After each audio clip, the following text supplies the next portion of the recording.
Okay, there we go. Normally doesn't take that long for the thing to go live. Hopefully Twitch. Suggestion for Twitch, maybe? Yeah, that's what I'm thinking. Hopefully Twitch isn't going to end up being a butt tonight. But we'll have to wait and see. But anyway, hello everyone, Nerui here, and welcome back. It's time for another round of, well, a bit of potential chaos here in Final Fantasy.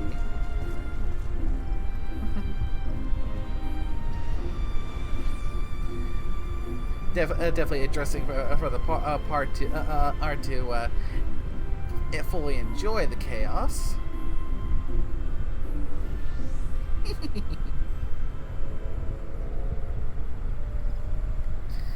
Yeah, last time round we got to doing some research and investigation around the area of Labyrinthos, but kind of hit a hard roadblock when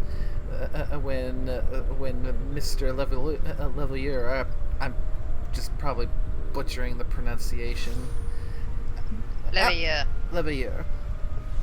Out and Alice's father came and basically tried to get us kicked out, but thankfully there was at least one voice of reason that managed to get us, so we're still here, but we are basically now have just to twiddle our thumbs.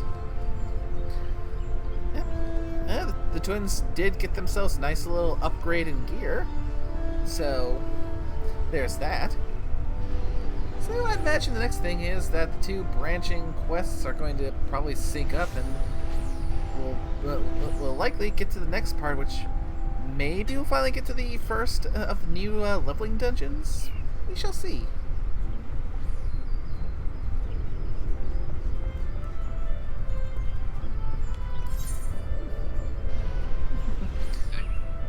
Of course, there's also the likely going to have a few roulettes sprinkled in as we have before to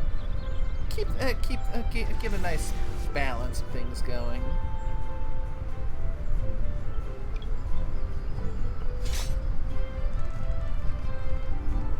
Yeah. Speaking of which, should we go for a roulette right to start and just get some action in before we hit any of the story, or more cutscenes?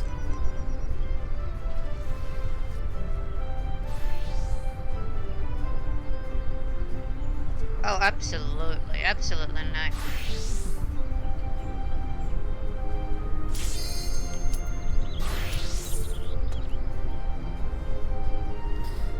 Time to get some more practice. You're gonna pick over this, I'm taking it? Yep.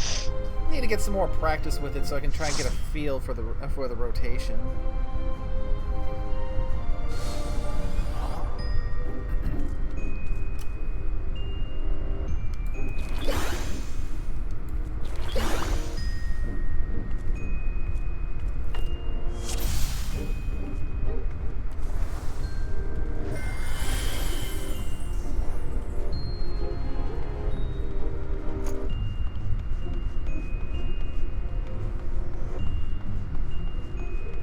Been a while since I've been in Lost City Vampire.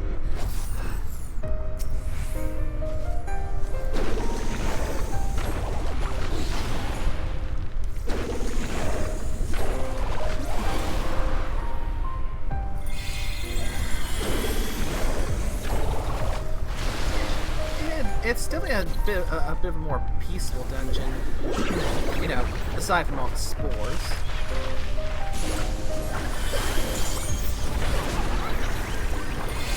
Peaceful, she says.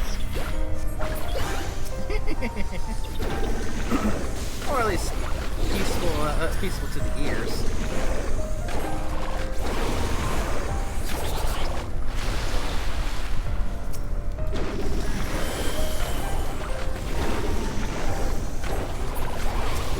Are you sure this is... I'm not killing you right now?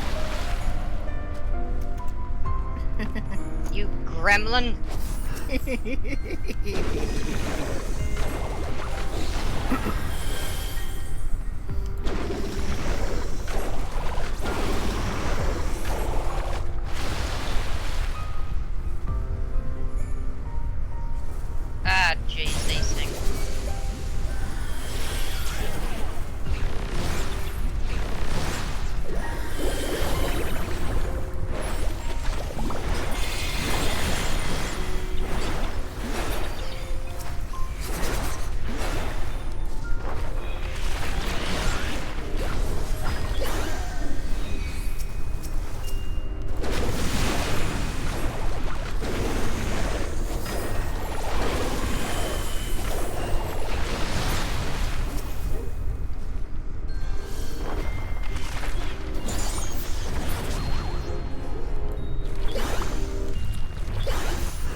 Hey, did you just drop dead? Yeah. How did you just... one of the others went and opened both of the chests and aggroed the mimic. So when I start dealing damage to the mimic, I got its attention and it hit me with apparently a pretty strong poison. Healer opened the chest, didn't I? I didn't see who did it, but yeah, someone opened the chest.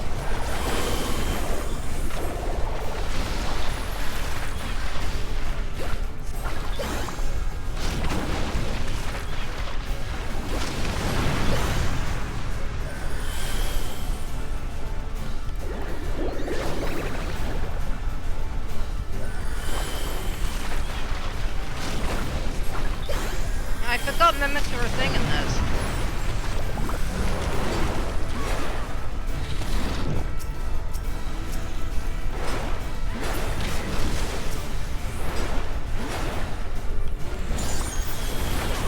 This thing devours its prey, really? Mm-hmm. Yep, and if we don't kill the mouth, it's insta-death.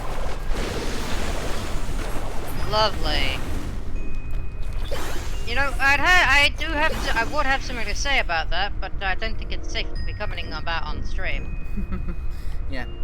It makes trying to get the skill from that boss as a blue mage solo much more of a hassle, because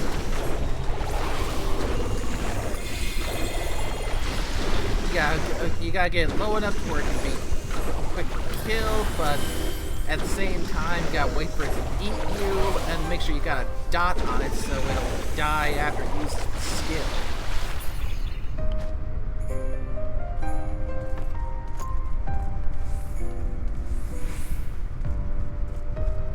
Great, so you're basically saying you've got to... No, wait, no, I can't say that, we'll get banned,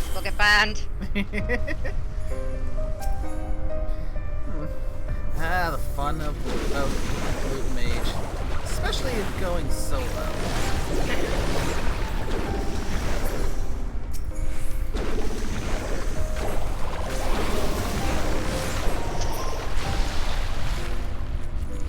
You know, fuck it. I'm going for broke, I'm saying it anyway. So Naze, what you're saying, is to get the blue mage spell, we have to get bored by the thing? Pretty much, yeah.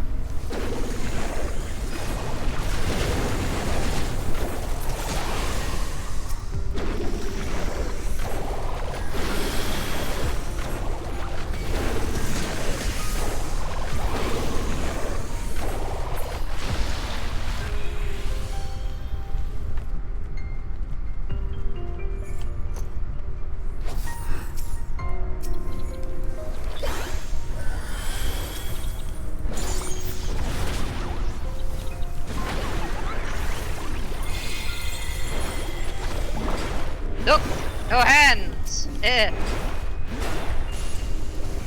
Thought that you'd be able to tell. I'm using my left hand. I'm not even clicking. Technically, I'm using my mouse.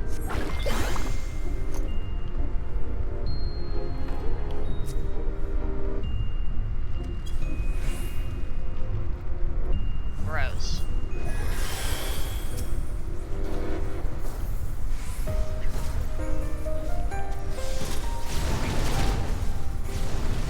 These things are gadflies?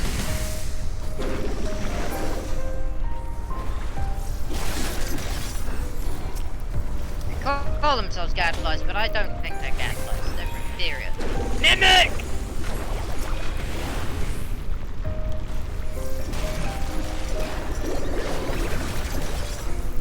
Who pissed off the mimic? Definitely the healer. This time I did see it for sure.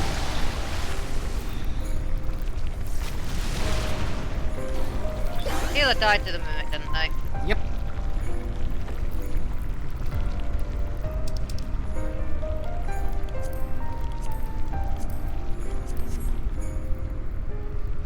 Mayhaps got a little bit greedy.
dangerous fight for me on Pictomancer.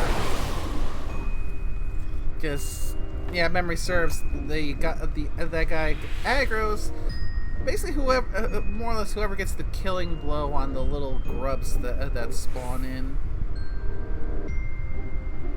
And considering a lot of my big damage stuff has kind of an area of effects, well, yeah.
Oh yes, Diabolos.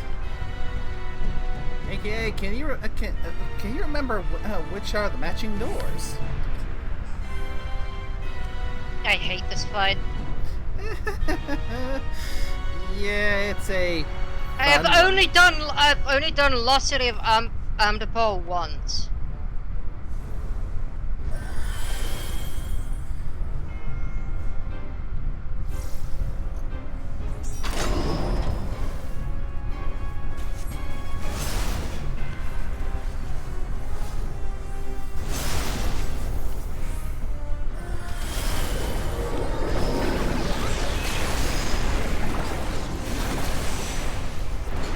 Memorize the doors now. I haven't.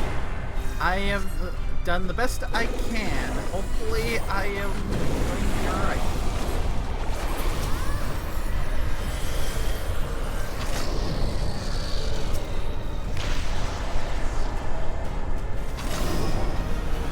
Okay, got it right the first time.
That went well. Mm-hmm.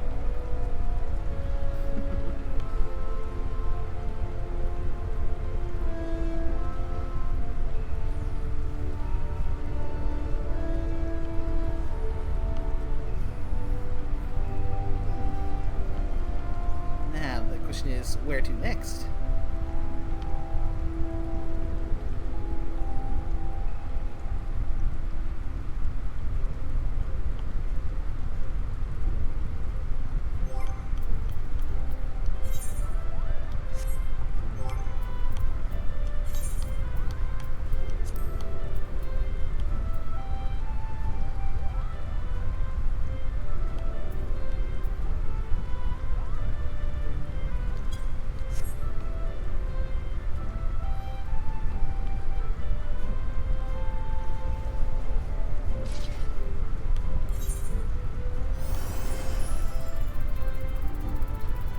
For now, I can at the very least warp over to check in on the twins.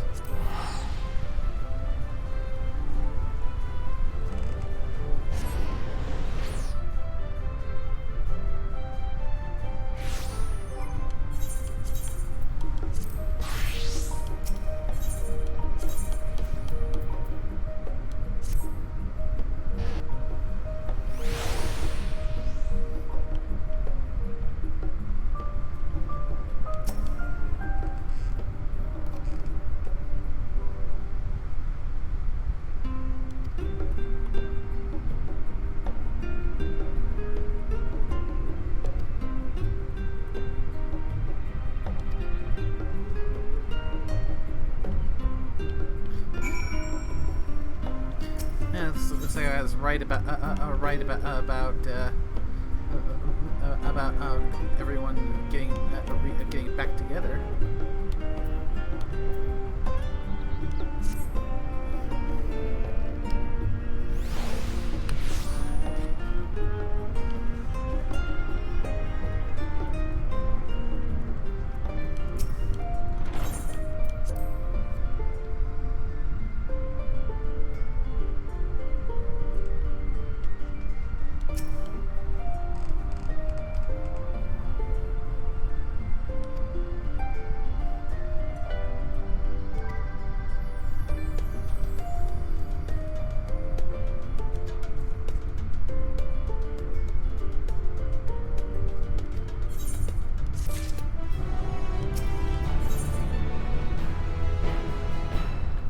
The level of the quest has just jumped up to 81, so yeah, may finally be getting to that first new dungeon soon.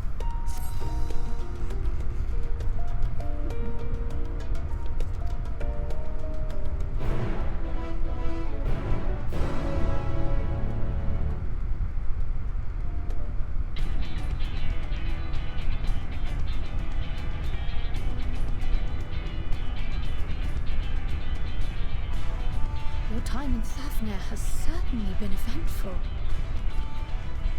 In my opinion, carrying out Vitra's request and assaulting the Tower of Zot should be our highest priority. I agree.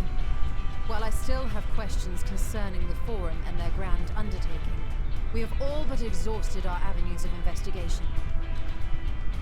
Simply pressing them any harder on the subject will almost certainly result in our expulsion. Therefore, I suggest we explore the ethereal sea connection by way of a letter to Master Matoya, then make our way to Thavner. I wonder, even with the protection question these is, are you talismans ready? afford us, what can we hope to achieve once inside the That tower? we shall see. According to Orenvold and Fodola's report, they were unable to free the Emolga. Worse, their attempts triggered the tower's defenses, which led to a summoning of Luna Afrit. What does it tell us that the Spires even have such defenses? Simply pulling a prisoner from the wall is fatal, thus the direct approach is doomed to failure from the outset. Any further measures to dissuade such actions seem unnecessary. Unless, of course, there is a way to free the prisoners without killing them. Then it stands to reason that any intruders would be met with overwhelming force. appeared throughout the world in but the twinkling of an eye. 'Twas by magical means these structures were raised, I surmise. A spire thus conjured must needs be maintained, and I suspect an arcane catalyst, some manner of core, doth lie hidden within. Destroy the core, and the tower ceaseth to be, thus liberating the captives without harm. So we can hope. And I would prefer to enter the tower with a working theory than with no plan at all. Assuming Ishtola's reasoning is correct, the chances of the defenses remaining dormant are small to none. Any primates will have to be dealt with, and defeating one will likely only lead to the summoning of another. Our every victory will only compound the prisoner's suffering. May we not then divide our forces? Those proficient in healing will focus on sustaining the captives. That duty can be covered by Urianger, Cryo, Yostola, and myself. The remaining scions will proceed with the search for the core. Admittedly, this strategy puts both parties at greater risk, but it should bolster our chances of saving the Arcosodra by a considerable margin.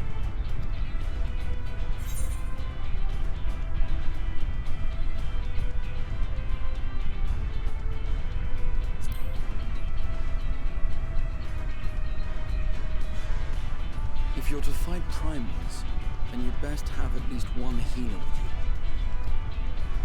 And I am more than happy to fulfill that role. I found wielding a sage's armament to be rather intuitive, and look forward to testing them against a more challenging foe. It seems we have a plan. All that remains is to carry it out. I will inform Rags at Han of our movements, so let us make our preparations and regroup near the tower. A military post in what's left of the Hamsa hatchery should serve as a convenient staging. That sounds perfect. And remember, the experimental aetherite at the confluence is there for those who need it, so there's no excuse for being late.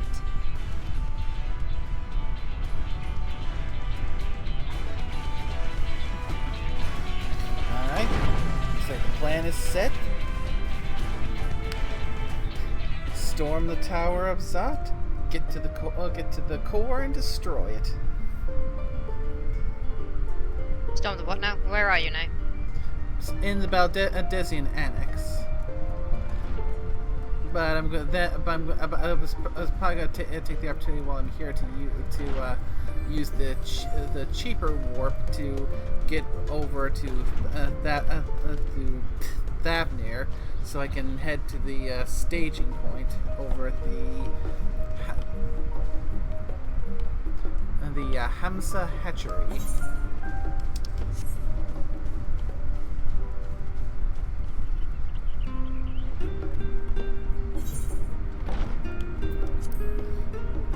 Oh, that works too.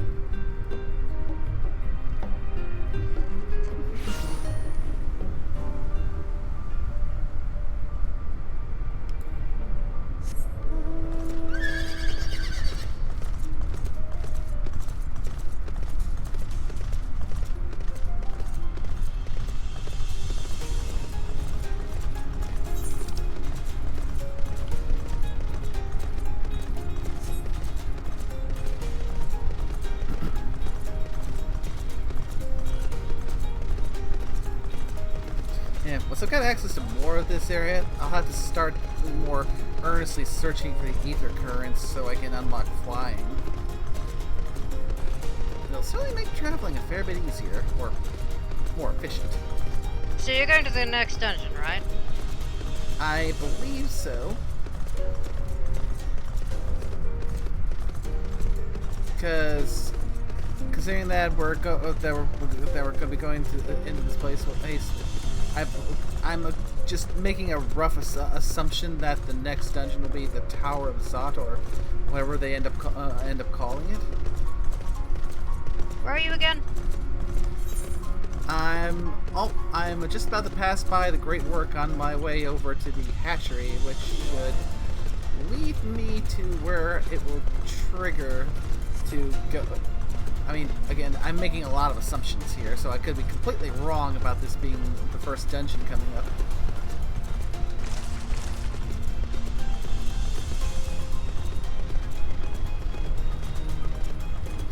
Yep, just came up to the perfumed rise.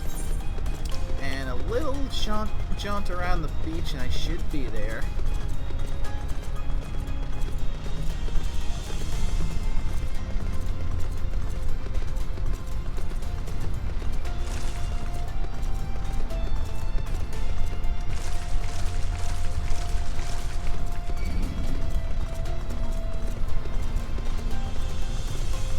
Hold up now, you bloody well halfway bird! Hold up! Honestly, trying to outrun me? I mean, Didn't even tell me you were on the move.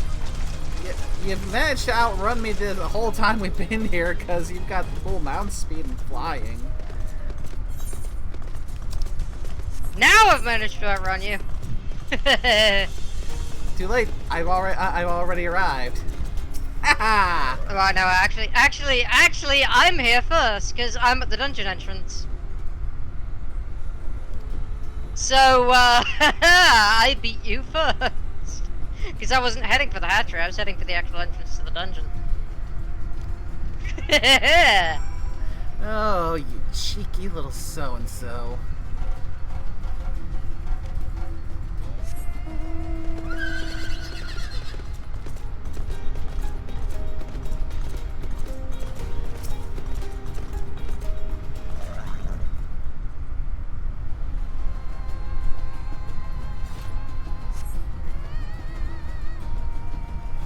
Don't change my glamour plate here, but whatever. I like this plate. Technically, what I am running currently is the Endwalker plate, so it's actually thematically fitting because I'm actually using the endgame Endwalker plate or glamour set. That's why I'm running Ninja. You'll see.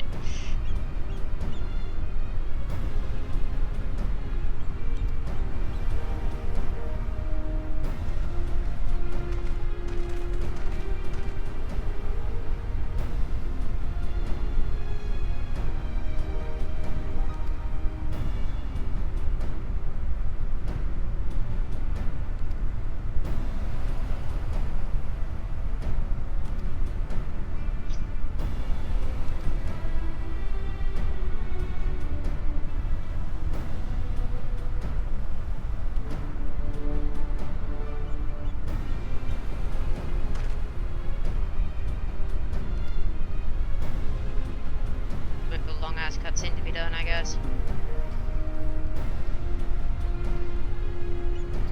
Yeah, gotta make sure everyone has their wards so they don't end up being tempered.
Tower of Zot now accessible.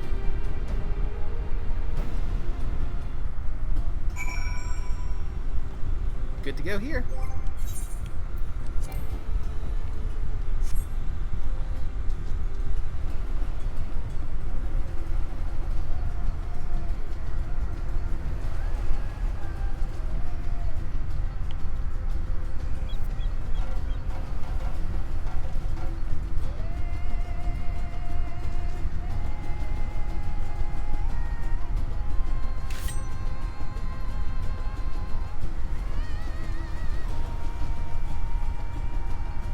Normally I would choose a different class, but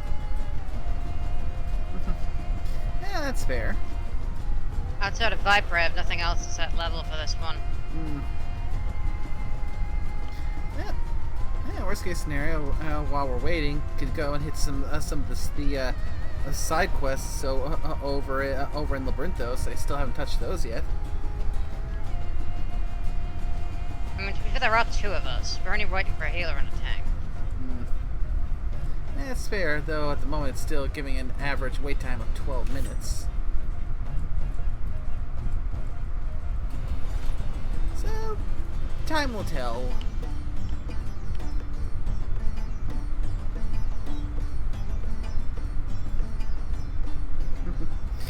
Yeah, it's a very good feeling finally getting to the first of the new leveling dungeons.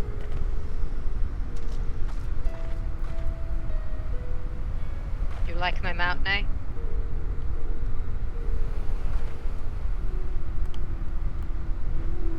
It's an alpaca.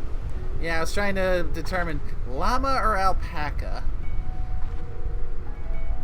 I want to Remember, we had a hell of a time getting these in WoW, didn't we?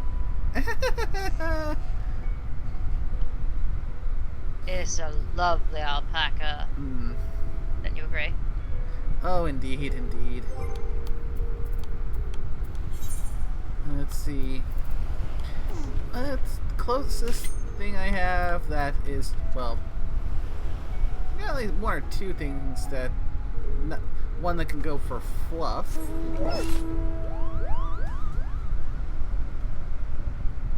Yes! Yes! I see you're flying on a cotton ball. Hoopo. And all that. Friggin' giant Moogle. What do you think of this one?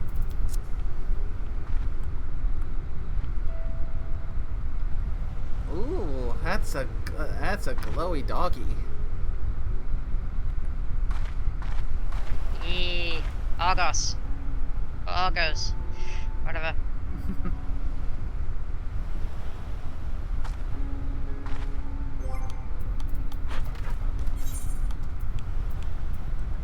I'm sure you'll get that one soon enough.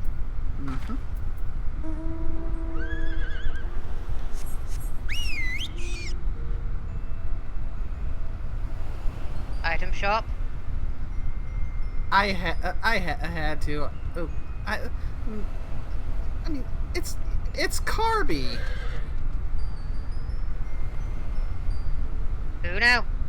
Carbuncle. Ah. I have a superior item shop one.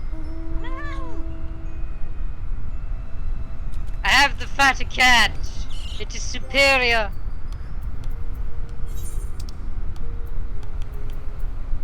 Nay, what is that? What the hell is that? What is that? I just saw you. What is that minion I just saw? What? I have minion names turned off. What? Shantoto? You've got to be kidding me. Yep. A souvenir from the old Final Fantasy XI, Final Fantasy XIV crossover. Of course it bloody is. Yeah, apparently Shantoto managed to learn to master interdimensional travel magics and sent like a giant wind-up doll of her to just harass people across Eorzea. Only to end up thinking that she's the only one powerful enough to save the foreign star, because of course she does. It's freaking Shantoto. But when we managed to defeat the thing, she ended up shrinking it down, giving it to us, and basically saying, "Now don't fuck this up, or I will be back to clean up your mess."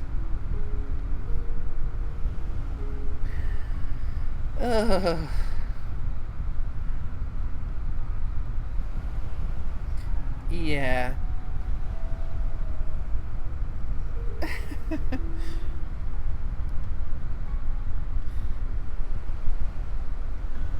Yeah, especially especially if you for those who've played in Final Fantasy XI, you learn pretty quick to have to keep a healthy amount of respect and pretty much don't say no to Shantoto. Because I did share with you that one little clip from 11 where she ended up helping you and then charged you a really high amount of, which, since it's a quest that you can get early on, oftentimes you end up doing the quest when you have nowhere near enough gil to pay her back, and when you say no,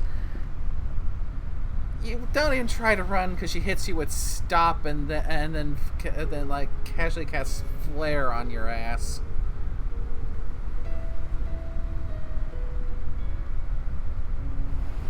I mean, heck, she even got her own little bit of DLC that all centered around her. Where basically she opened up a portal to another dimension, got sucked in, then an evil clone of her ended up coming through and tried to take over the world by turning everyone in the world into Shantoto clones. And there was also a good, I say with heavy quotes, good version of her who was helping us fight, but the good Shantoto was just as bad as the bad Shantoto. And then just, oh my god, that Tartaro is insane.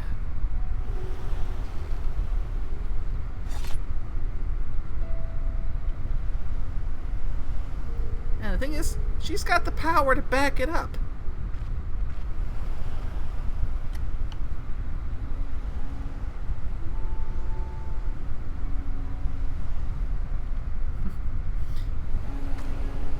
Yeah, as much as I still miss the Federation of Windhurst, I still give Shantoto's workshop a wide berth.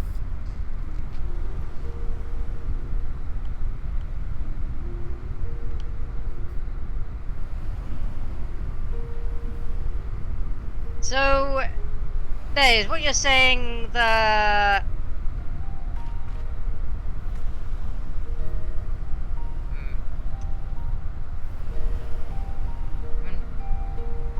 is the...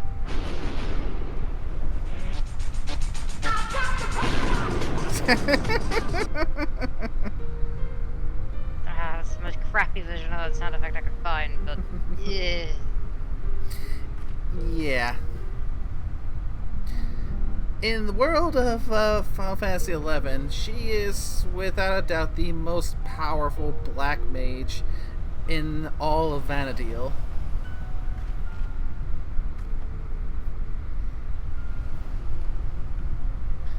Quite possibly one of the most powerful black mages in all of Final Fantasy, arguably.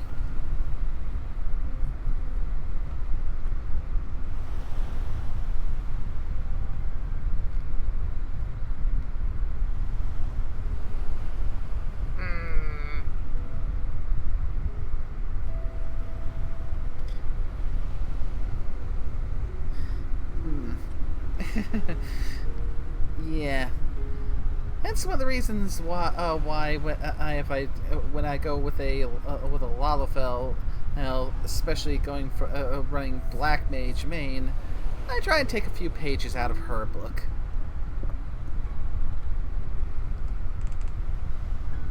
Though, granted, I cannot just natively replicate that Tartaru speech stylings, because the Tartaru all have some kind of a odd way of talking. In Shantoto's case, she rhymes everything. So, yeah, I don't think I've got the skills to so fluently speak in verse.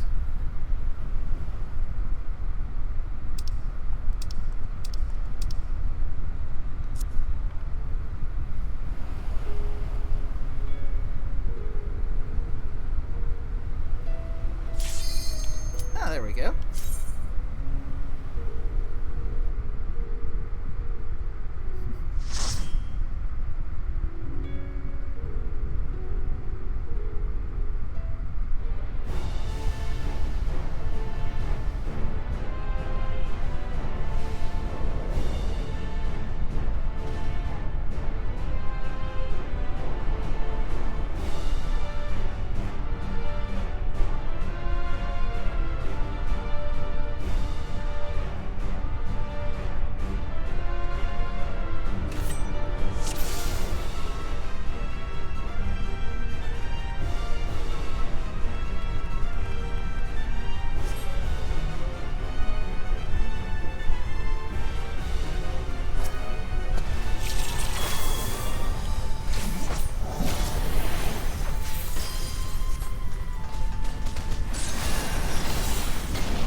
hello. Howdy, welcome. How goes it? Dreaming. Ah, nice. And you, oh yeah, I saw you're streaming more Final Fantasy. Yep.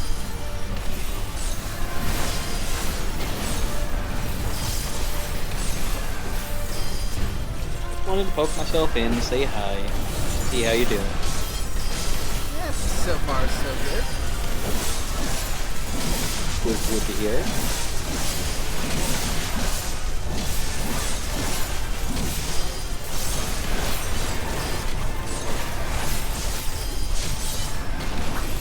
Well, you have a good time there now. Have a good night. You too.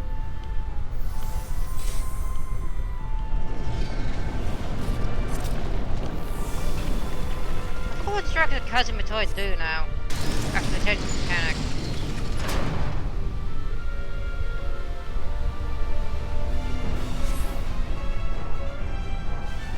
That was one of the changes about Ninja I didn't like.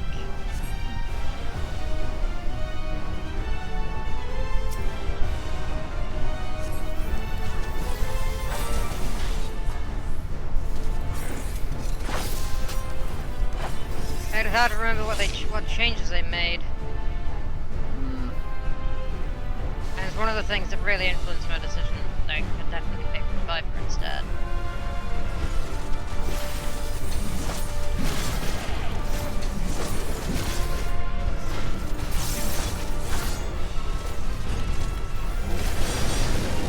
How do I tap? Yeah.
The boss fight is incredible. I won't lie. Oh crap! Uh-oh. Forgot about that.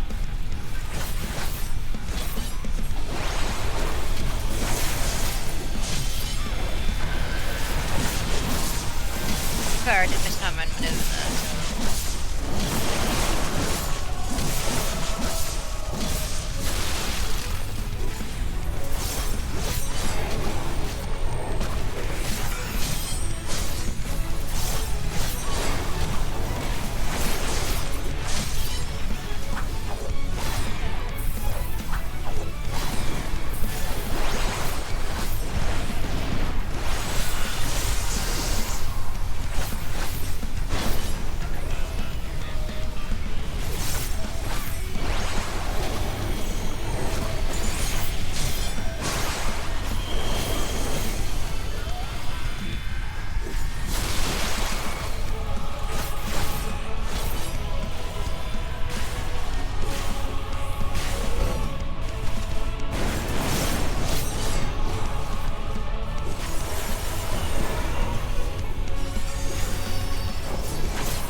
I avoided it this time. But then again, I have one advantage I'm sure you don't know. You've done this before. Well, other than that, I got ninja privilege. Since I got Jikuchi.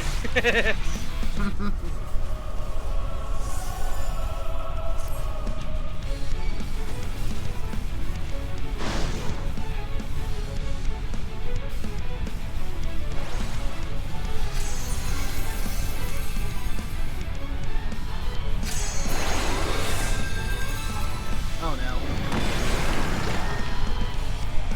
Luckily for you, you get iframes. Ow! You bitch! Ah, crap baskets.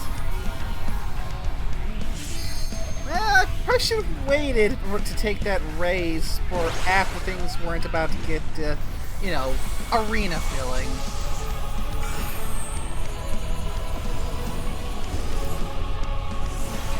And yeah, you're right. Boss music here is so damn good.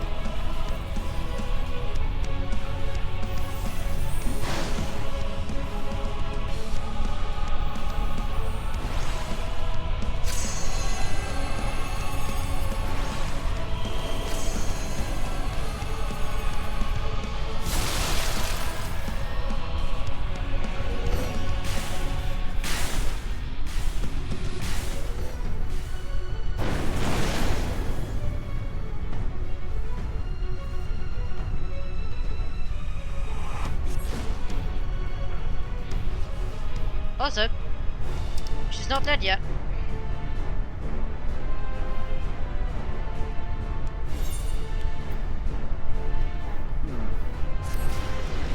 Considering who I'm thinking this is collectively adding up to from my experience in the history of Final Fantasy and their various summons, I suspect not.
I will say this, without going into details. Later on, the actions of the Asians become a lot more clear. And I won't elaborate.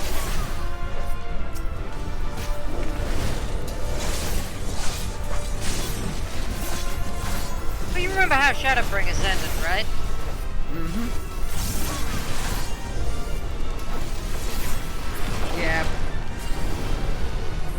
basically more or less with fighting Elidibus, was basically that was the last of the unsundered Asians. You'll understand. Soon enough, you will understand.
Yeah, it's definitely the Mega Sisters.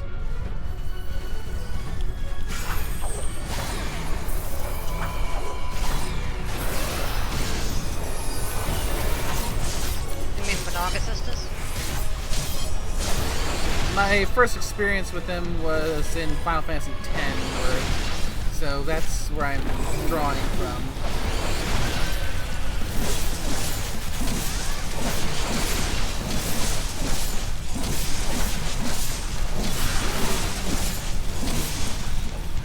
Wait!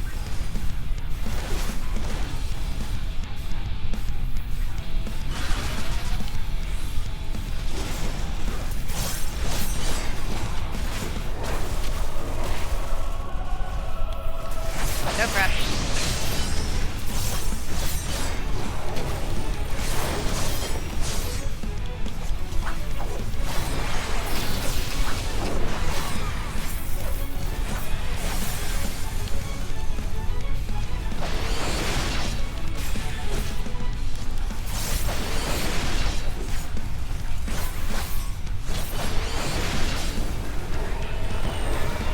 Help!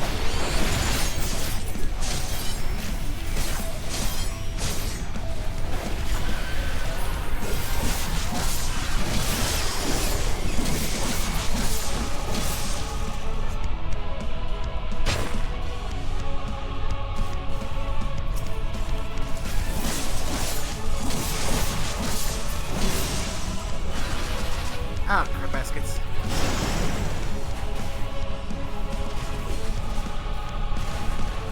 Oh, no!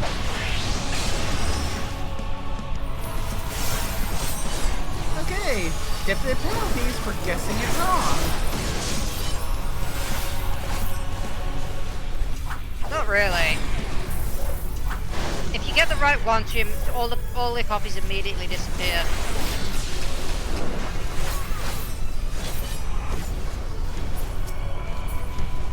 There's less of a penalty for getting it wrong, or there's bonus for getting it right.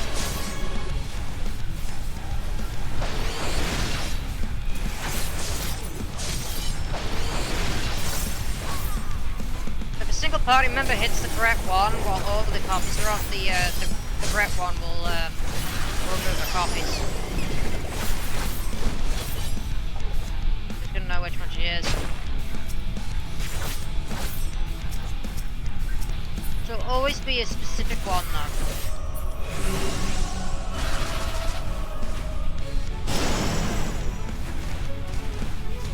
To be precise, she'll always be the one that isn't actually performing an action. We'll have to try and keep that in mind. Yeah, she's just pretty easy to pick out in a crowd because the Fates will always be performing some stuff out. Whereas she won't be doing anything, she'll be kind of standing there.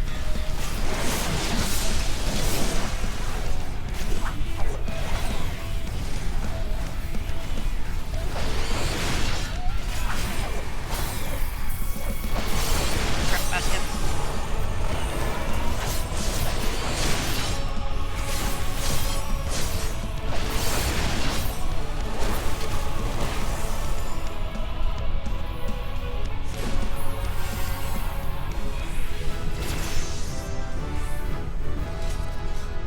Yay!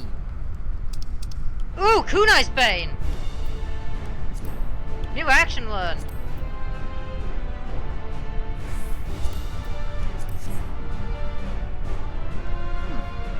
Yeah, for me, I got the enhanced arcane circle.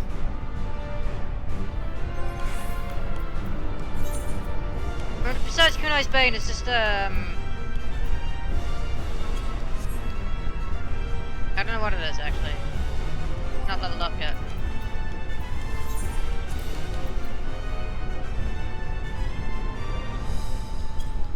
Damn it! Don't worry about inspecting what the new thing does later.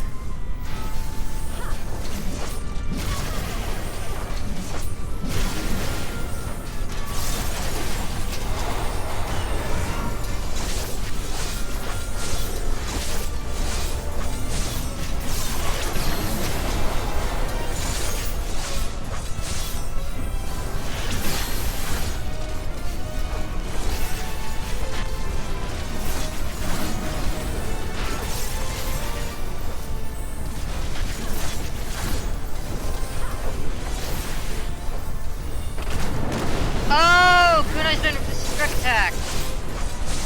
Looks like.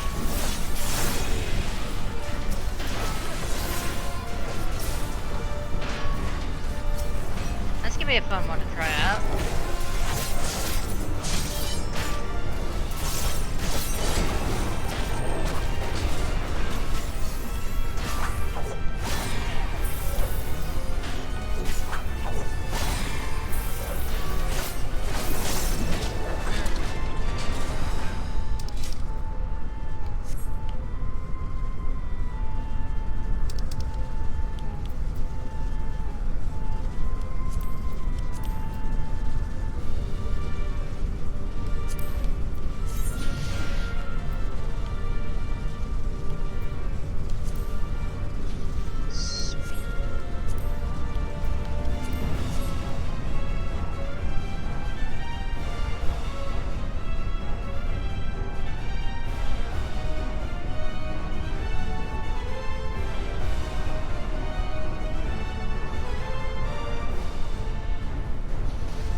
called it the Mega Sisters. Ah, that was the Mega Sisters,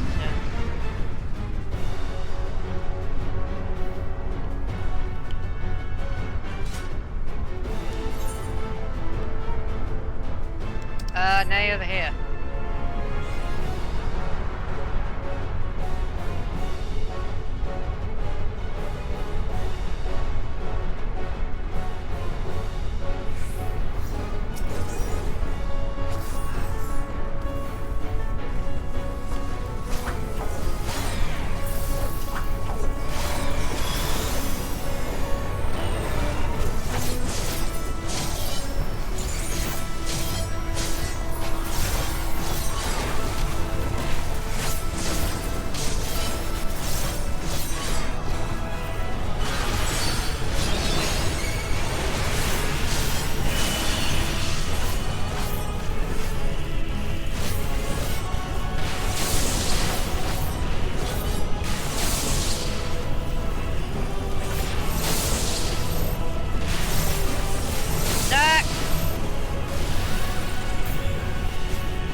You guys wanna play with ice, huh? Some of this ice.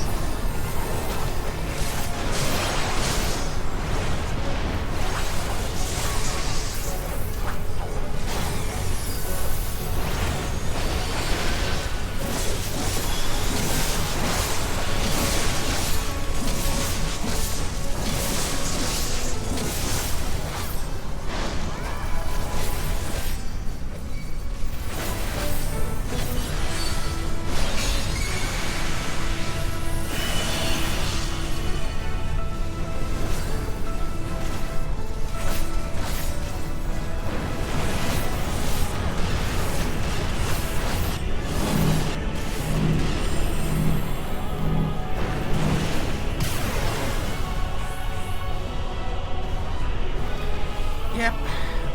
Just as much of a hassle.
That was a hectic one.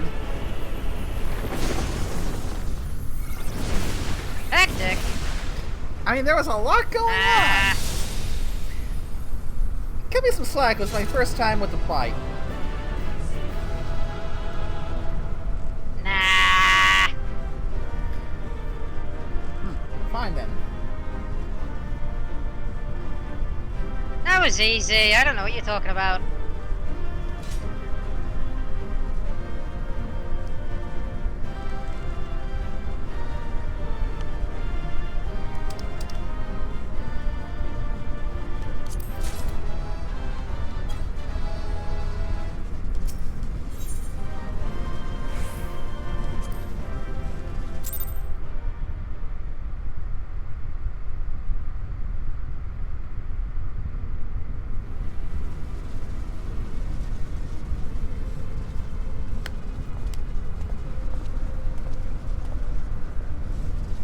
Is everyone all right?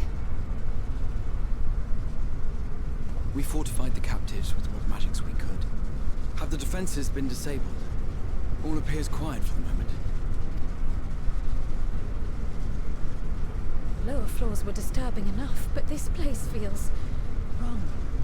The ether is heavy and thick, like wading through a quagmire. I believe we stand in the tower's beating heart. What sayest thou, Stola? I see it. Ether siphoned from the land runs up through the spire, flowing to a single point. This is the core we seek.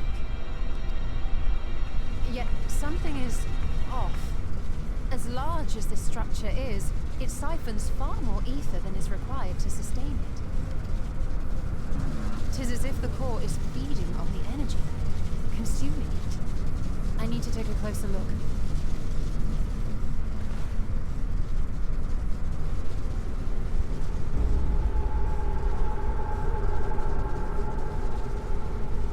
Curious. There is something there embedded inside the core.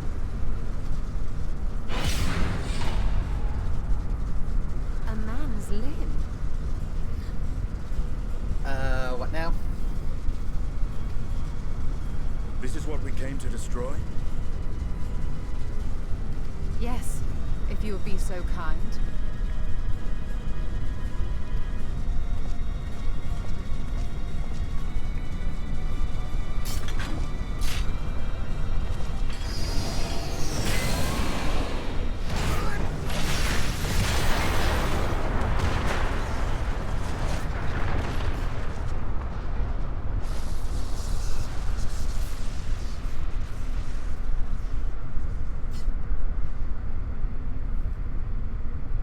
That should be the end of it.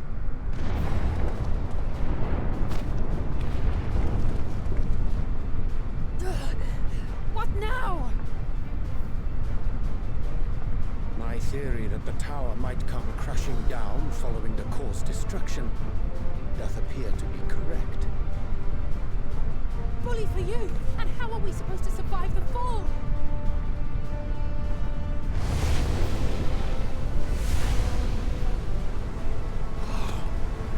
Prisoners below. The floor beneath our very feet dissolves. Brace yourselves! Well, we're probably gonna have a rough landing. I'm not too late.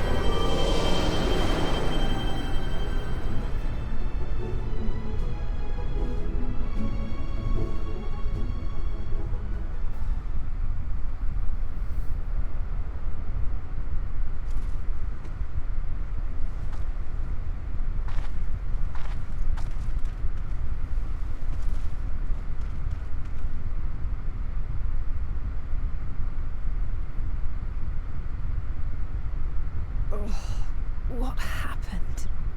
Where are we? Oh, is that how you cut out? Saying we're probably in for a rough landing because, you know, the tower dissolving and falling apart right By my reckoning, beneath our feet. We're still on the island where the tower stood. 'Tis as if it never existed. Hardly a scratch. But how?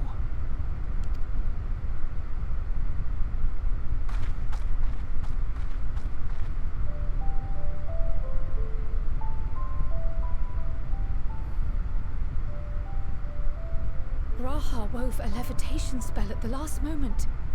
Large enough to catch everyone, it would seem.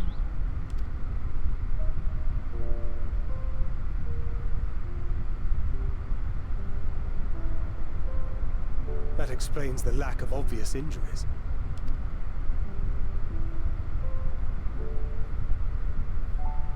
The expenditure of so much ether has taken its toll. He will need plenty of rest, but should otherwise be none the worse for wear.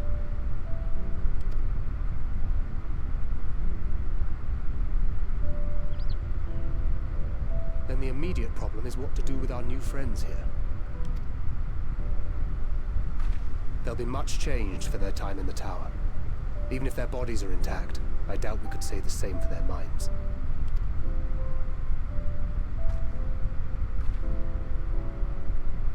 Angelo and I will take care of that. I have every faith in you, Alize, but there are just too many for you to treat alone.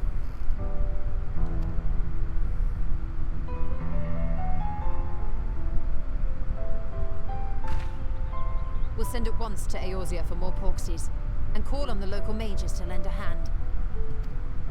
Hail, Scions!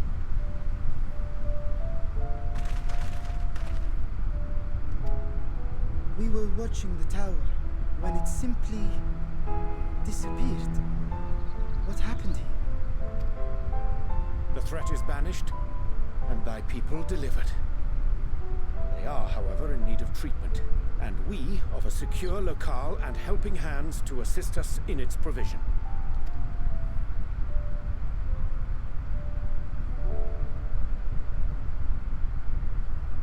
You shall have all this and more. Come, let us convey these unfortunate souls to the city.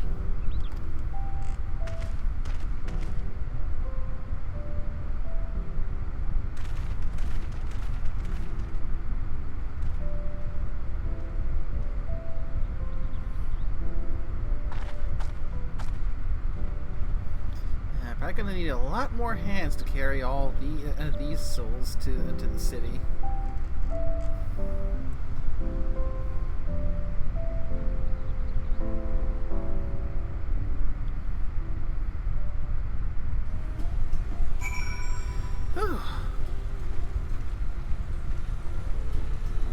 Yeah, I'd say a pretty successful rescue there.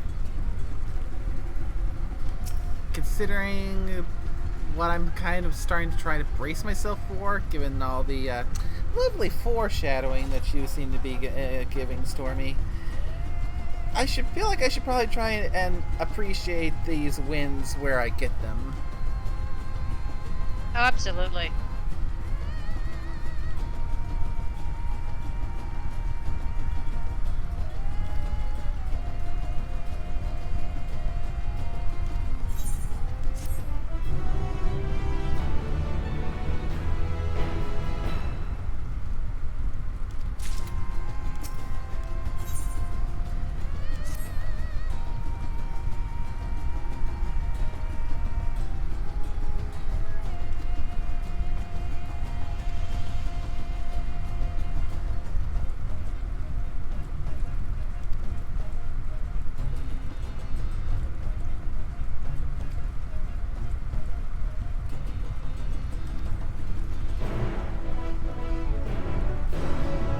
Finally gonna let me into the city proper.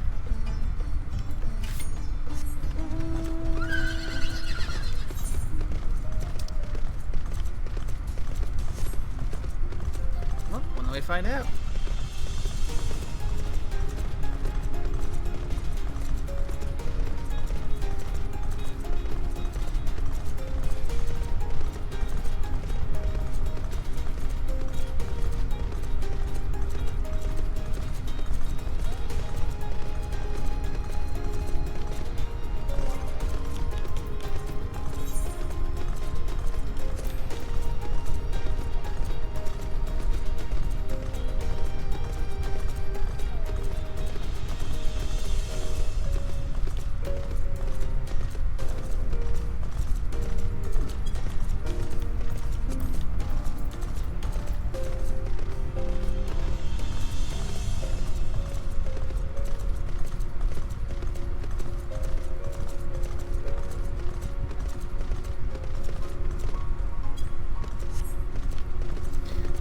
I'm reading right, it looks like the Arcane Crest now grants a shield to everyone in the party, and with a little bit of regen to boot.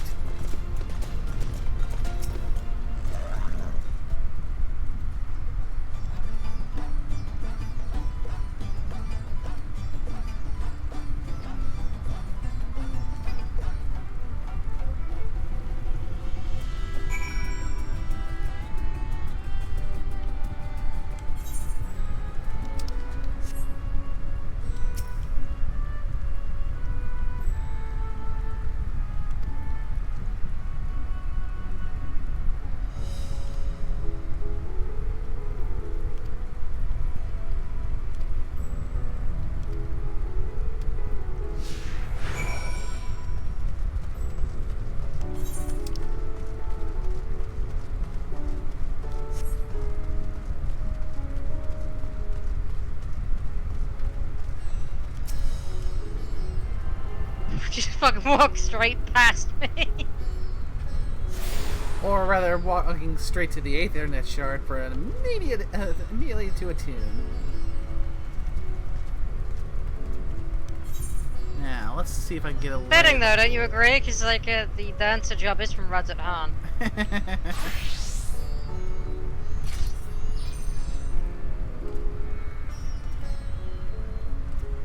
Now, try and get myself the lay of the land.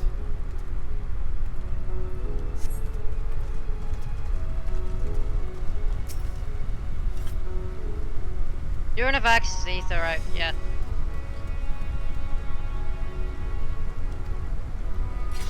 Sure, you can come into Radzat Han, but you can't teleport.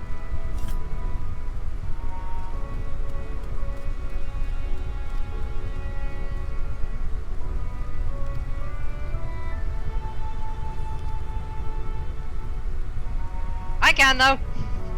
See you, eh?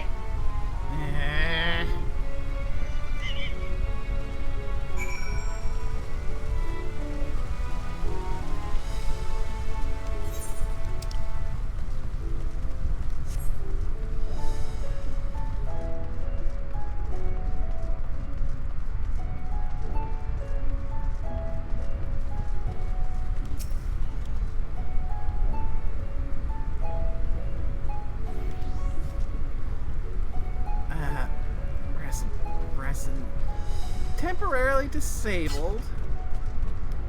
Oh, sonso.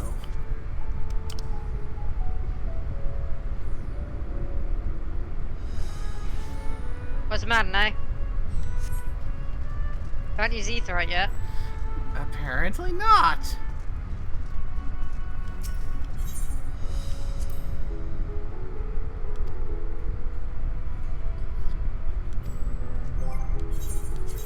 Oh. A crafter job.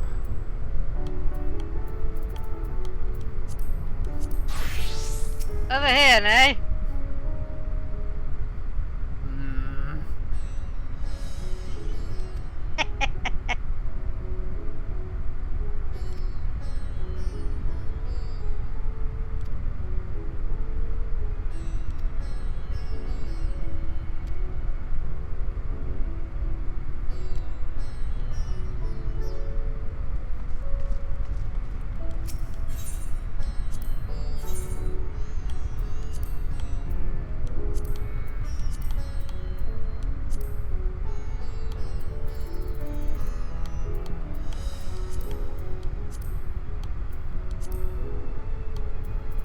Well, good news. I now finally have access to the level 90 script gear.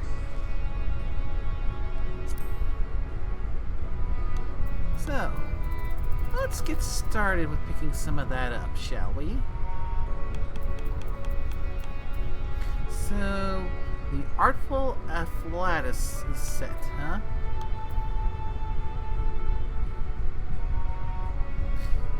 My crafter script is a little bit low because I just finished picking up in advance the last of the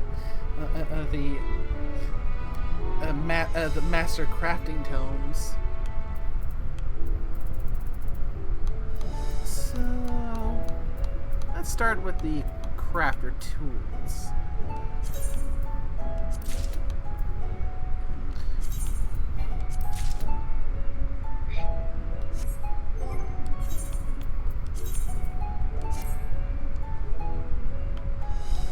Yeah, this is like on culinary, kind of hard to queue up for a roulette when I'm on a crafter.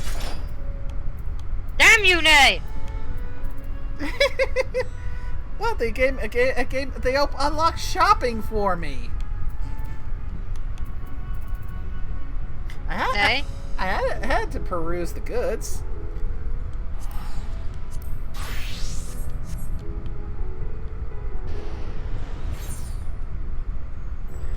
Never mind, my dear. Please don't. I'm not done exploring yet. Oh, you little.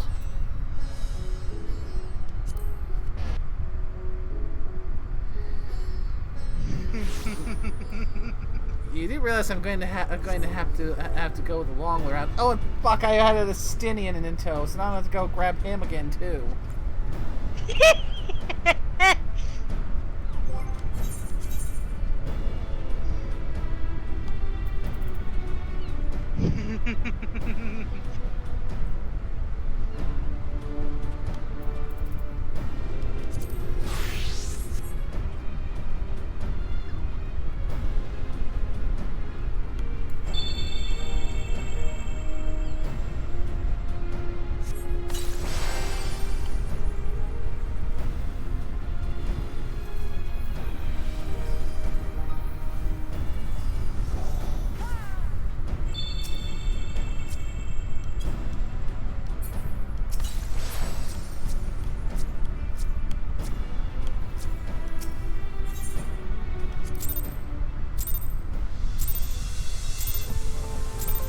Oh, you think distance is gonna help you?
See, that's the problem with Viper. It's really bad unbalanced PvP.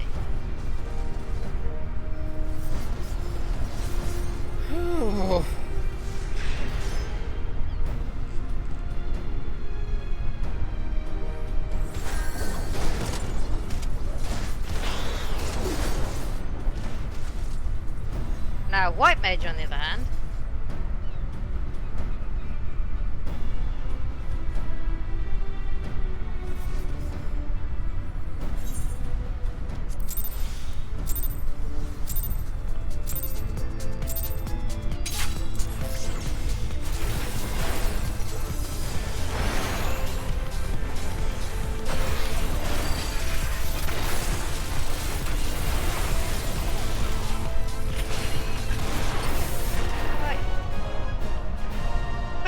abilities are damn well.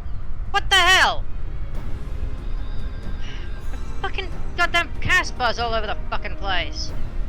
Where did that happen? Ugh. White Mage. Cast bar.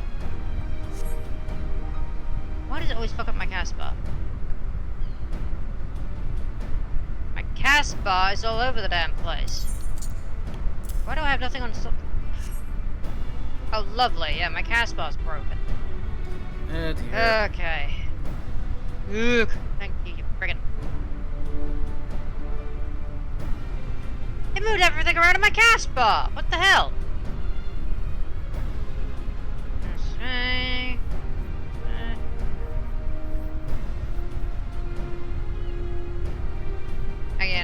do this properly, because my fucking Casper fucked me.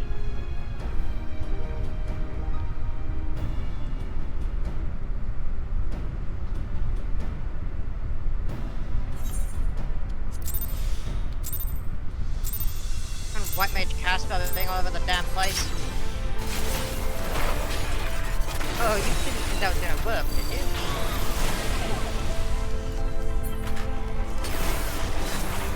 Thinking you should heavy weights on me.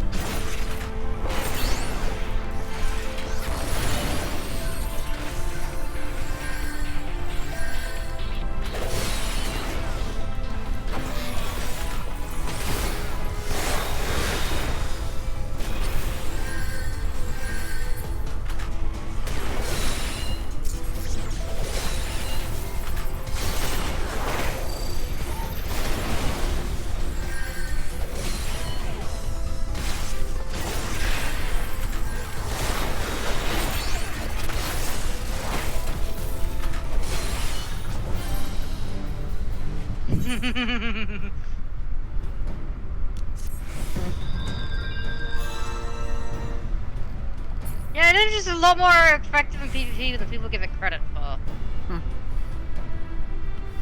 Yeah, it doesn't stop me from getting my butt kicked most of the time in front line. You're playing it wrong. Like you're fighting in range.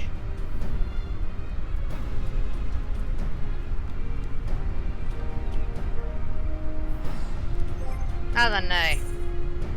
I'm going back to Rods at Home. Bye-bye! Yeah!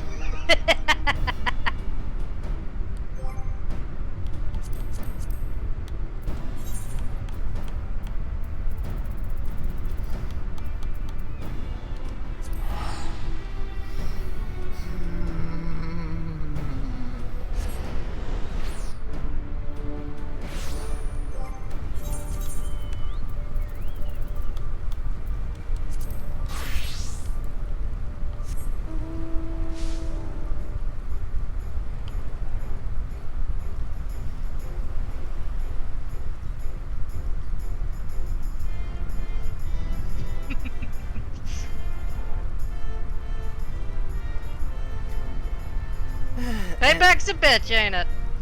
You little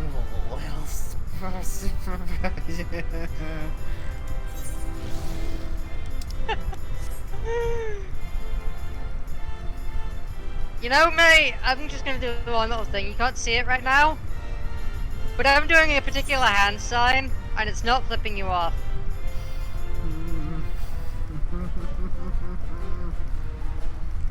Just imagine a particular squeaking sound.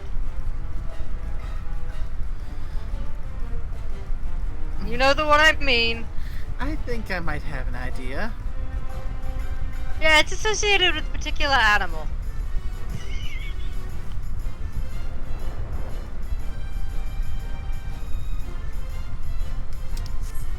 Specifically a fox. Oh.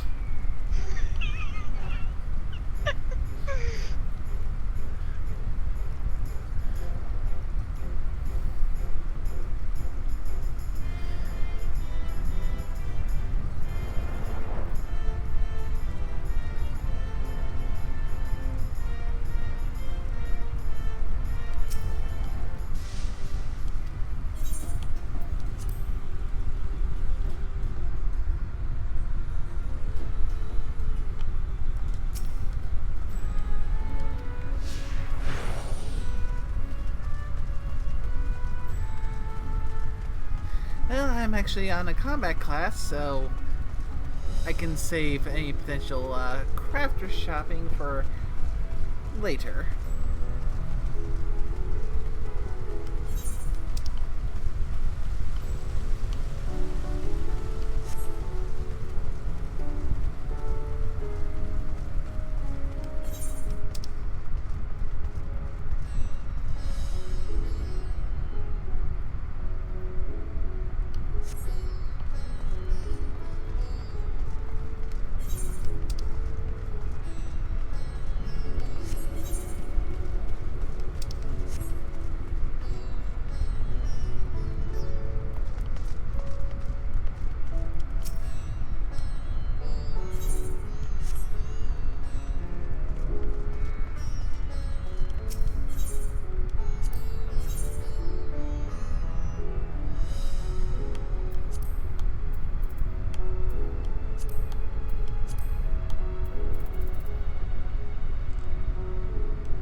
lot more gatherer scripts saved up, so I can definitely kit out my gatherers.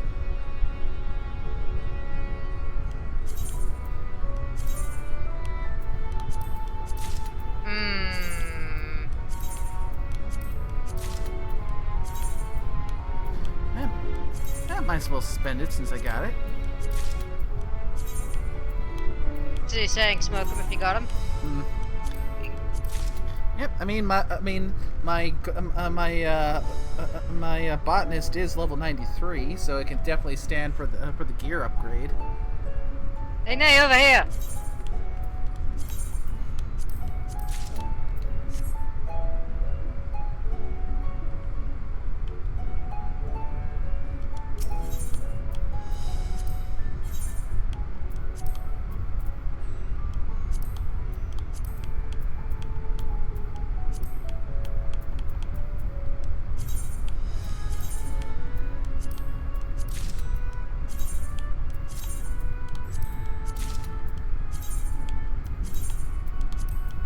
On your left.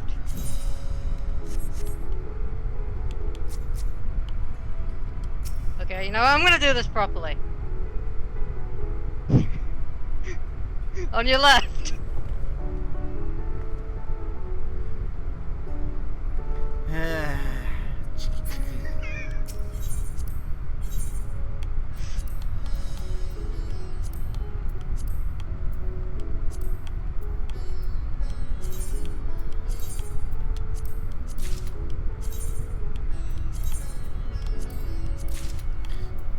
Don't need to buy the fishing rod because I've already got my fisher up to 100, and for the most part, it's a guy with the craft with the on your left.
On your left.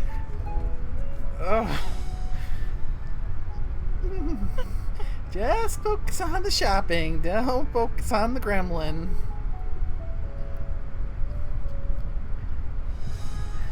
I suppose this is what happens when you get two gremlins together. They end up trying to out-gremlin each other, or taking turns being the gremlin.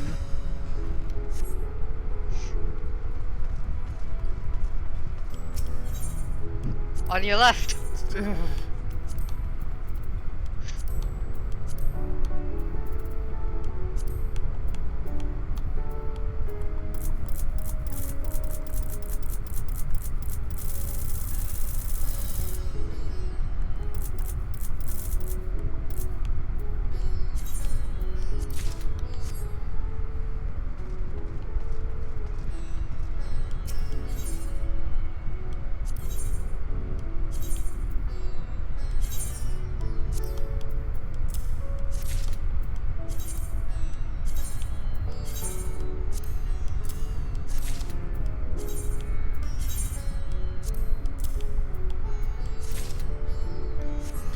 Okay, and with near maxed out Gatherer script, that's all the gear and the folklore tomes for the crafters for level 9. Hey, And he left.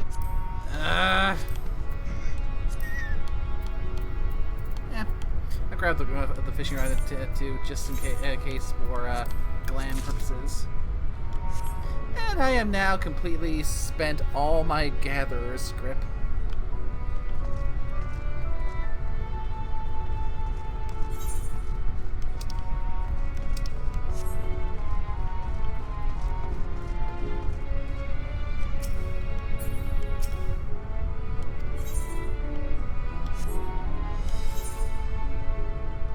And left.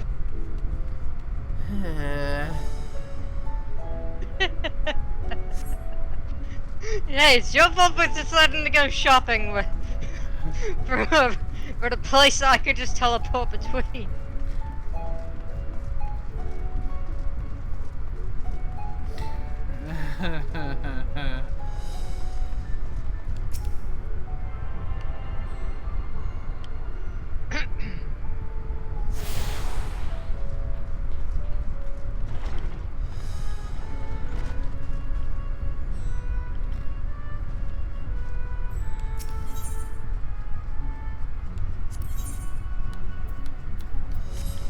So here's where the hunt vendor is. Good to know.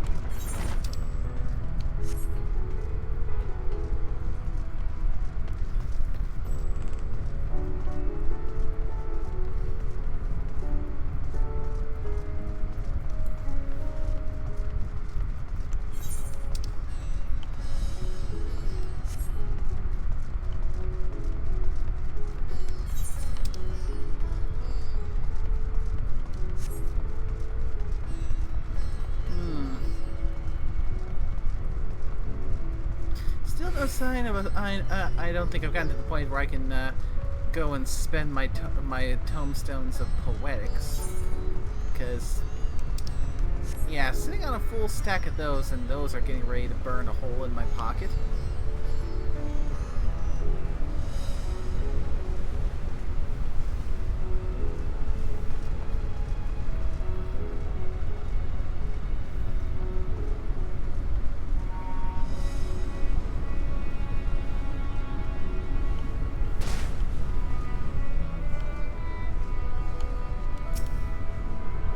Hey, Nate, on your left.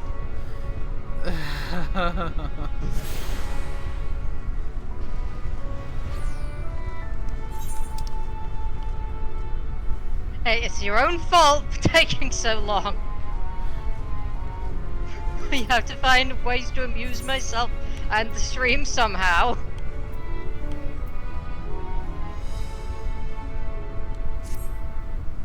That is fair, that is fair.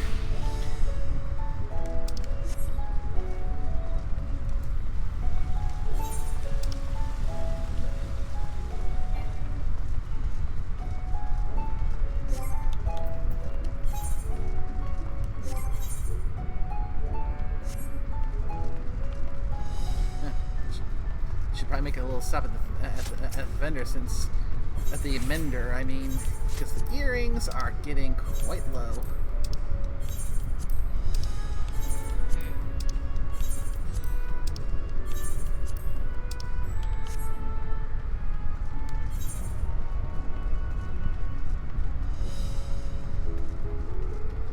And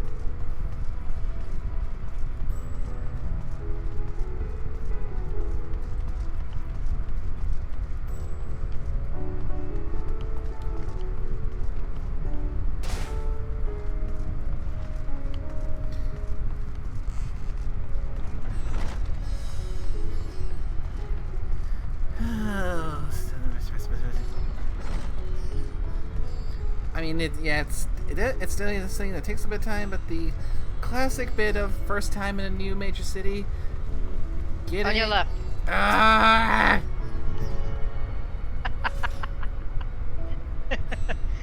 I told you those things were inferior gadflies. Didn't I? Yeah, you did.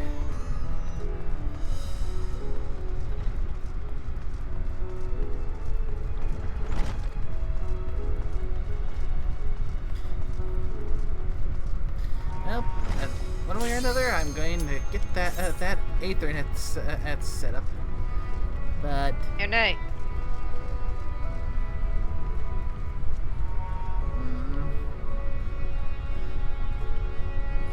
kinda. Yep. There we go.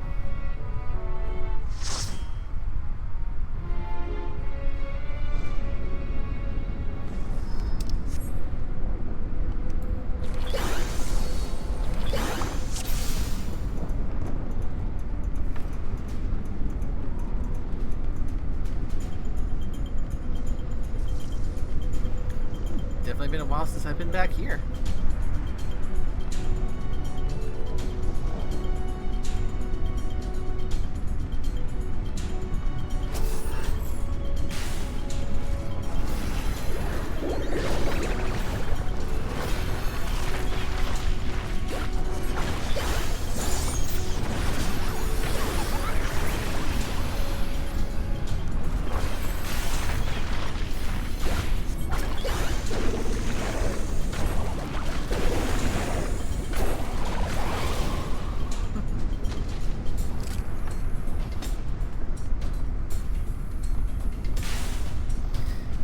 Picto is definitely an interesting one.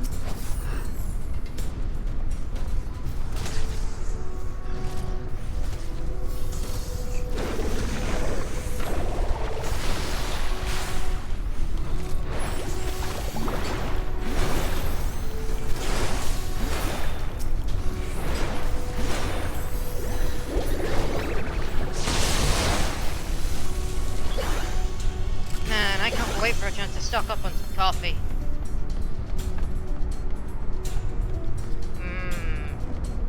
Cold brew coffee. Yeah, running a low, got a low supply going. Completely out.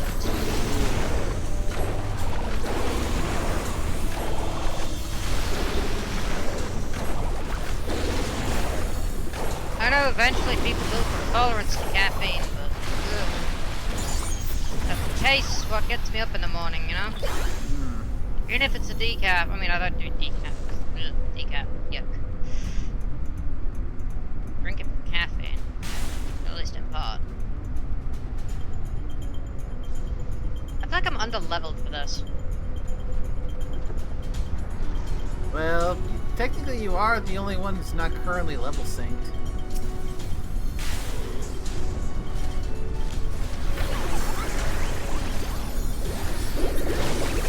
Hey, it's not my fault they don't make tank appealing from the beginning.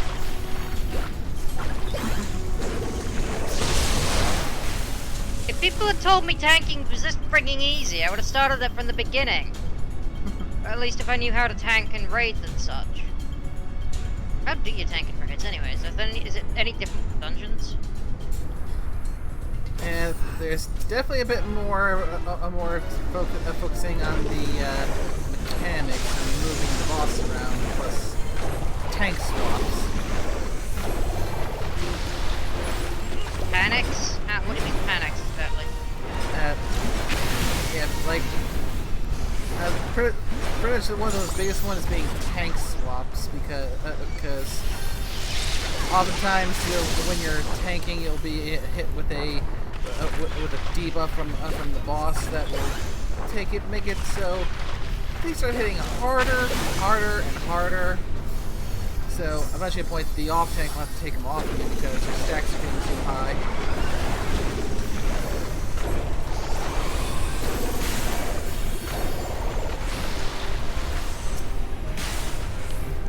So you're saying as a tank I should switch on the advanced card for the debuff to put it down, is that what you're saying?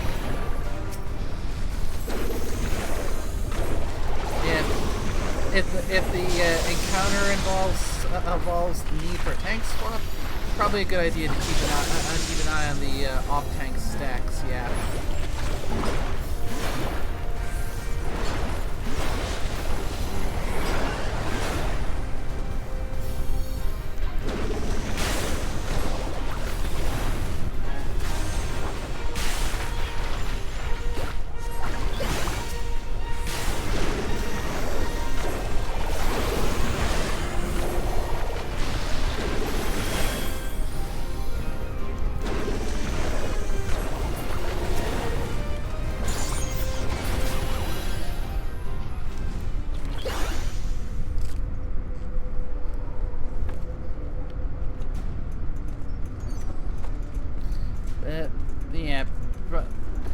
it's been a while since I've tanked in raids, so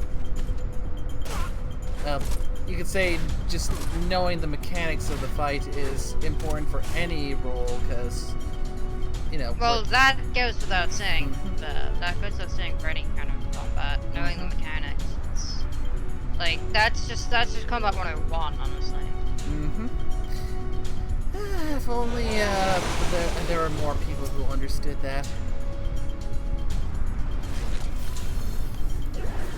And I've been at this for 10 years, at least. And you gotta remember, one of my first MMOs was the Old Republic. No, my first MMO was Star Wars Galaxies. Oh, haven't heard that name in quite a while. First ever MMO was Star Wars Galaxies. My first main one was the Old Republic, after Galaxies.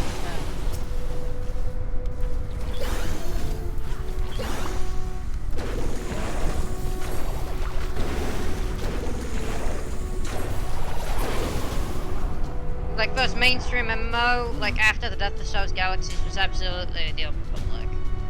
Because that's the first one I actually got an actual full subscription to.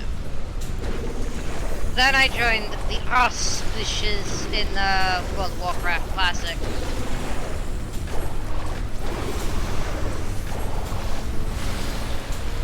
Speaking of, what was your thoughts on Warlords of Drana?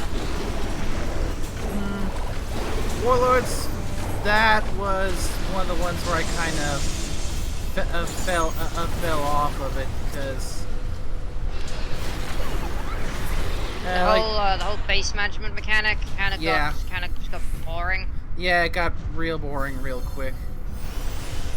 What about the storyline? What did you think?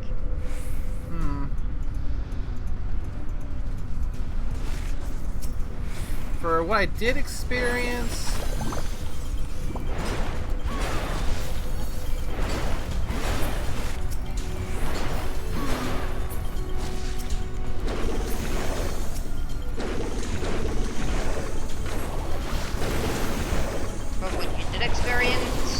yeah, because like I said, I ended up falling out after a while, so I didn't stick around for the whole thing. Well, from what you did experience, continue. Kind of trailed off. Yeah, trailed off because I was trying to organize my thoughts. So didn't really leave a lasting impression then. Yeah.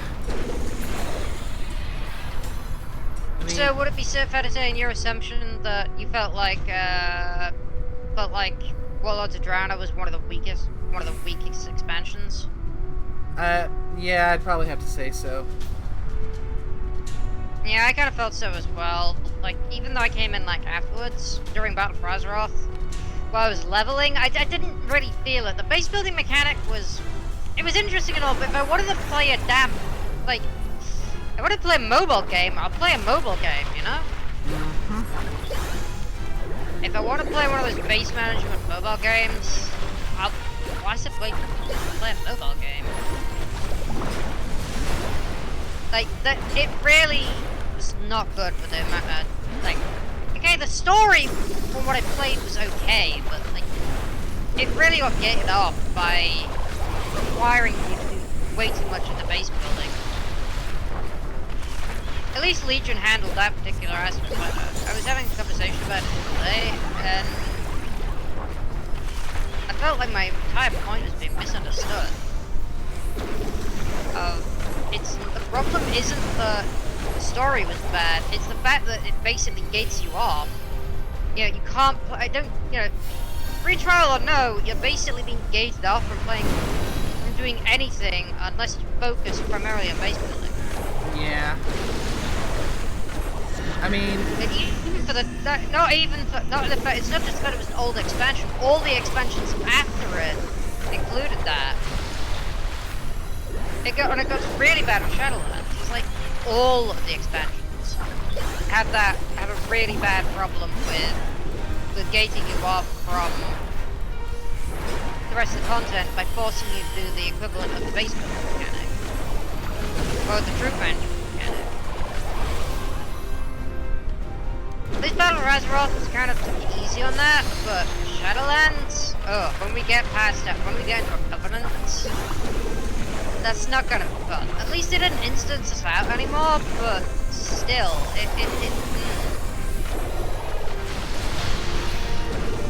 Well, no, they instance you based on whether you're part of the Covenant rather than based on your class, or rather than based on your faction, like they did with Warlords of Drana. Well, no, in Warlords of Drana, they instance you based on just as an individual. They just give you an individual instance. Legion gave you a class instance, and Battle for Azeroth, well, that doesn't instance you at all, I don't believe. Whereas Shadowlands instances you based on your alliance. Well, your not alliance, your Covenant. And until you complete that Covenant storyline, you can't switch to another one. Not only that, you also can't continue the main quest unless you start doing the Covenant quests. So it gates you off for basically sit around, either do world quests to pass the time, either do world quests and dungeon plan to pass the time, or sit around, sit with your thumbs up your ass for like hours on end until you have enough anima.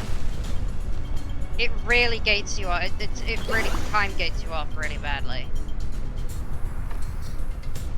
Yeah, that's not fun. It really isn't. WoW's time gating is kind of awful. I mean, don't get me wrong, I still kind of like WoW, but I mean, I like it, but at its core, it's not a good game. I mean, it's fun, but it's not a good game. You know what I mean? It's fundamentally flawed in a lot of aspects. I mean, yeah, it's a fun game, and I do enjoy it with friends, but a lot like the original Half-Life, which I will absolutely die on a hill for as being one of my favorite games. Half-Life, the HL1 is a bad game. At least, not mechanically, but it's fundamentally flawed in a lot of aspects. Yeah, I mean... Mostly in that it doesn't age well, but... Yeah, I can see that. Half-Life brought a hell of a lot to the table, but by modern standards, Half-Life is absolutely a bad game. By the standards of the time, Half-Life is an excellent game, but like, it's... Even I can see that Half-Life is the best. It absolutely brought an absolute massive thing to the table, like... Honestly, one of the things I hate the most, Nylanth boss fight.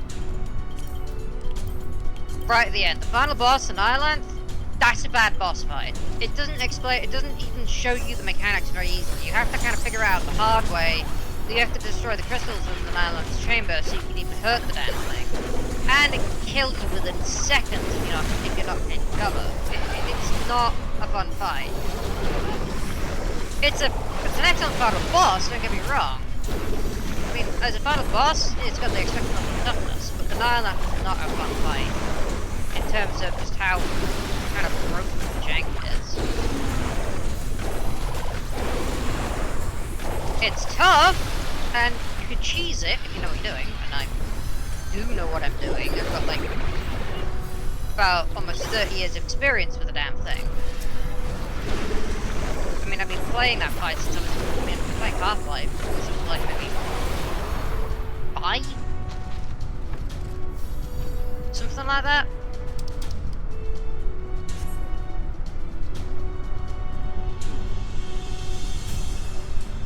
So I do know the Nylanth fight.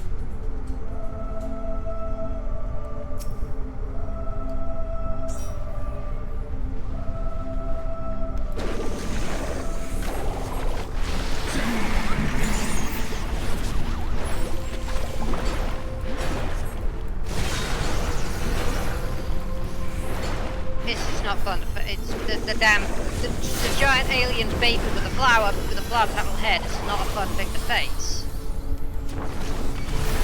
Because of the fact that it can just insta-kill you in seconds, even on easy.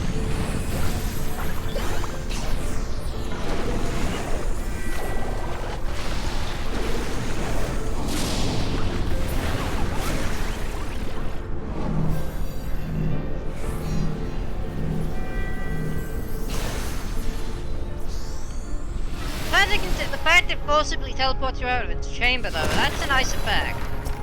I mean, like, at least that's a cool kind of effect. The fact that when you get hit by the teleport energy ball, it gets teleported out of the chamber so you can get more ammunition, even though he has a bunch of enemies. You know, the rooms. Yeah. It teleports you out of the chamber. Basically keep relief from its attacks.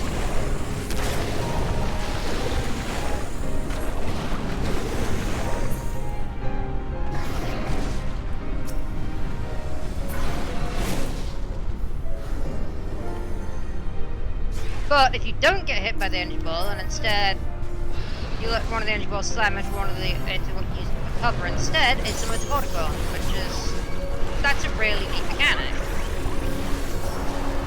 Shame it's just for such a jank-ass boss. I mean, I'm gonna reiterate, I love Half-Life as a whole. I love the Half-Life franchise.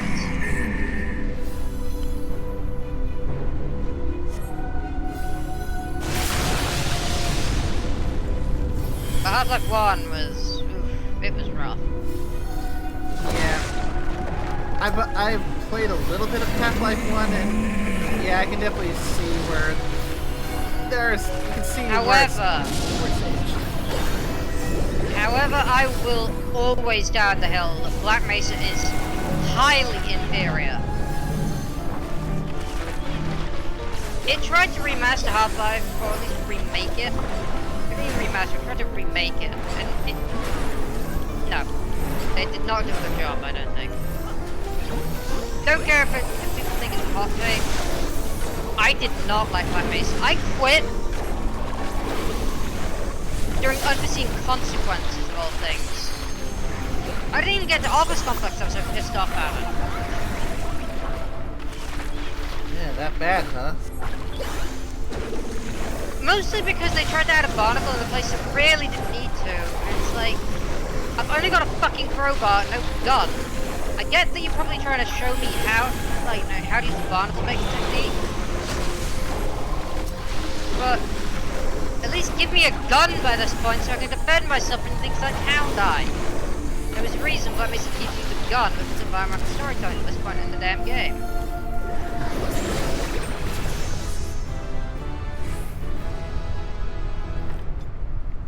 Yeah, I mean, I did get a little further than that, I think, but it's like, I was not pleased. I was not most pleased with that particular part.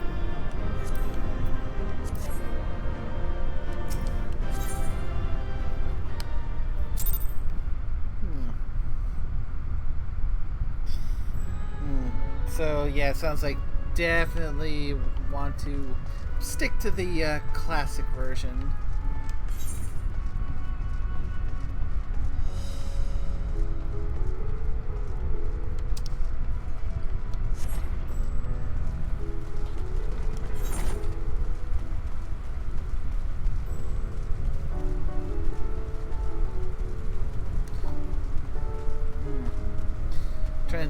Trying to think if there's any instances of games that I grew up with that end up getting a remaster or a remake where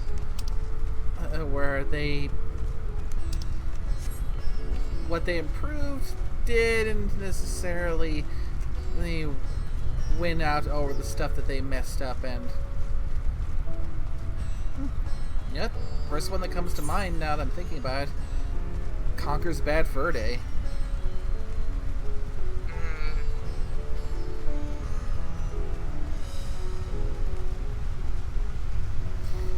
I mean, with Conker Live and Reloaded, while I appreciate the updated graphics that they try to put in, it just...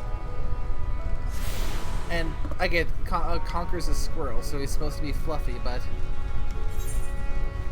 it kind of felt like they went to a little bit too much and kind of lost some of that almost cartooniness to it.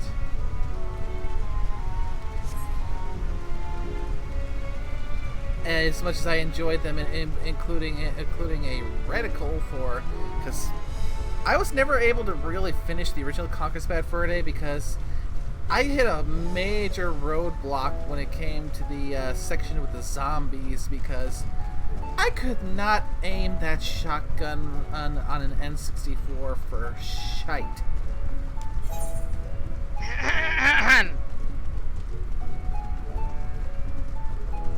Me. Oh, yes. Day is the great mighty Pooh, and she's going to throw her shit at you.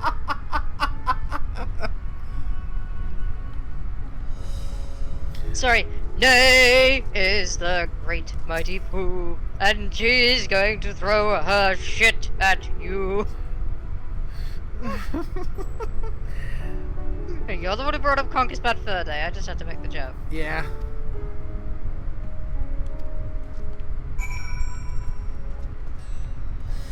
Yeah, but at the same time, how with Live and Reload, they just went and added so much extra censoring for a game that was by design supposed to be it be raunchy and gross. Whatever enjoyment I had while playing the that remastered version, I was instantly taken out of it when there was a sudden, unexpected leap there that wasn't there before. Heck, they even censored the Great Mighty Pooh's song. Granted, they instead of going with a hard bleep, they made a fart sound when they censored it. So they at least kept the censoring on brand, but still. Hey, Nay. What? On your left.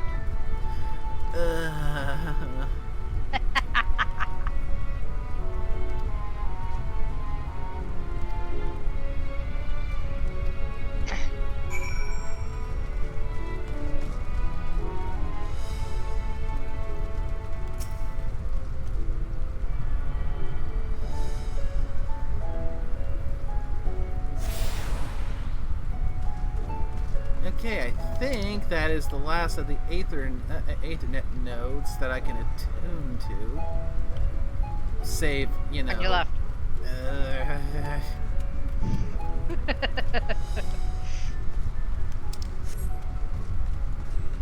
Come on, let's get you over to where I don't need to have you following me anymore, so I don't have to worry about getting dragged away. On your left.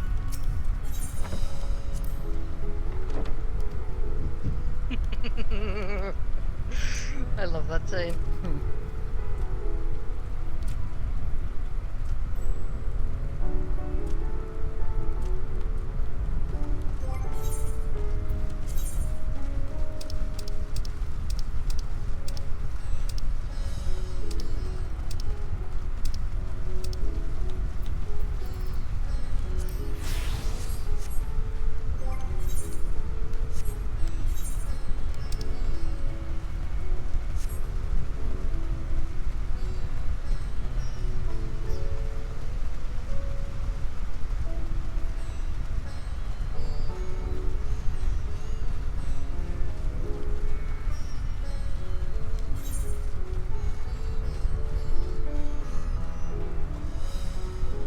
This is a big city.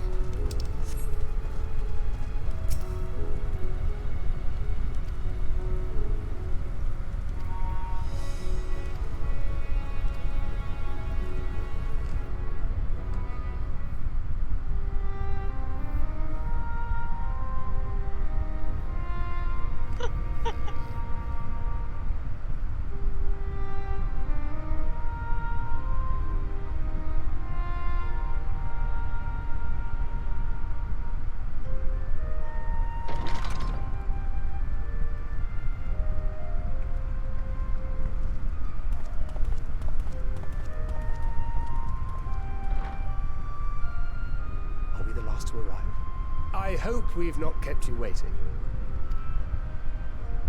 Not at all. Your comrade is feeling better, I trust. Much better, thank you. Harness remedies are certainly potent, in more ways than one.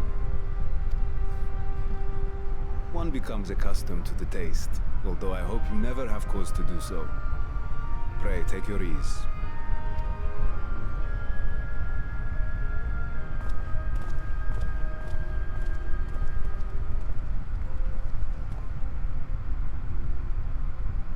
Full glad I am to see you all unharmed.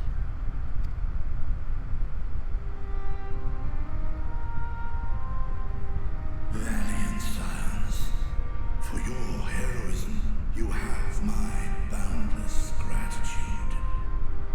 You cast down that dire tower and set free its hapless captives.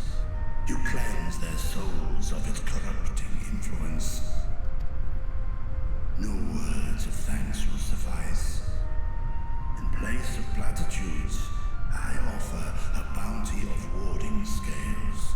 Pray accept your due reward, along with the goodwill of Radzatan. Alchemists throughout the land were put to work in the forging of your talismans. The finished ones have been collected, and now await you at the High Crucible of Alchemia. Present this letter when you are ready to take them into your possession.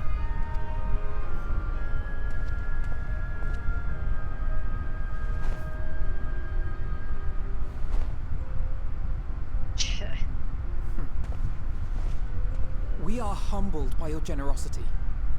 Know that the inventive wisdom of Radzatan will be vital in restoring serenity to our star.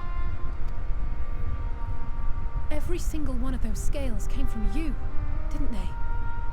You must still be in such pain.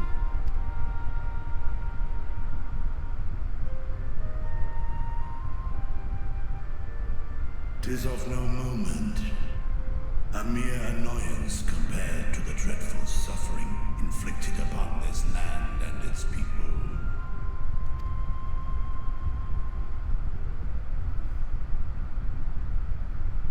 Albeit brief, my involvement in the Dragonsong War afforded me a glimpse of the myriad sorrows which consumed both dragon and man.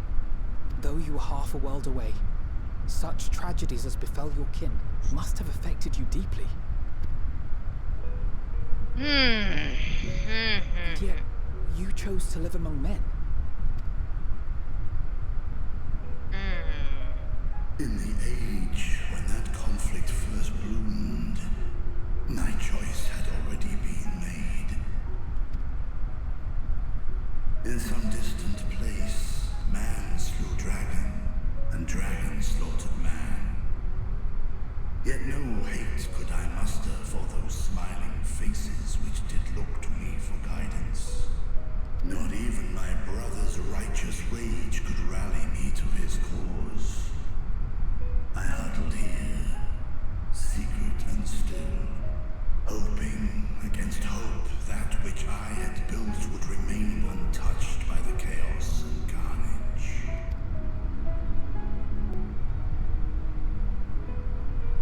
Twould seem we share the same desire for peace, great Vritra. To that end, I wonder if we might trouble you with another question. The Telophoroi are intent on recreating the final days, an apocalyptic event which we know to predate the sundering of the star. As the longest lived among us, know you aught of this terrible cataclysm?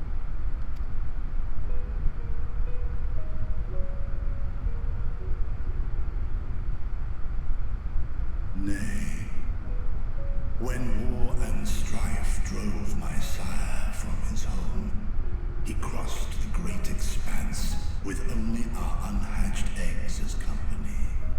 He alighted upon a shattered source, its 13 reflections long since scattered beyond the rift.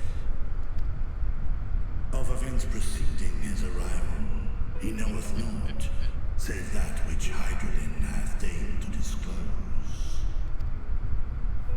I see. So again, 'tis the inscrutable Hydralin to whom we must look for answers.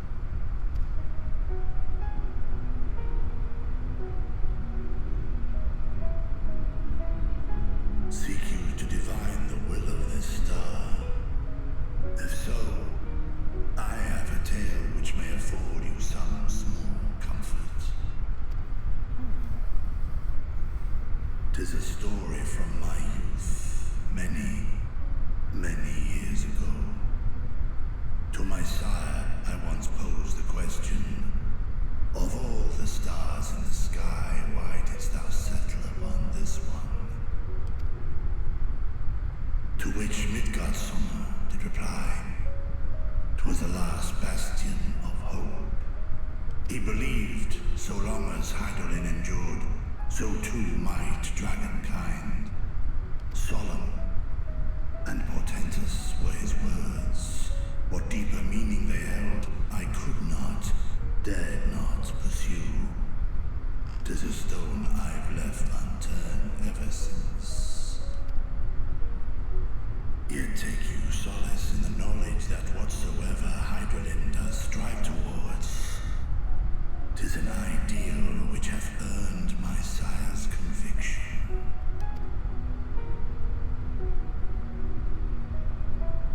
Thank you, Vritra. You've given us warm reassurance in a world gripped by cold uncertainty. While I'm sure we all have a great many questions, I think it's time we collect the talismans and be on our way. Our fight against the Telophoroi is far from finished.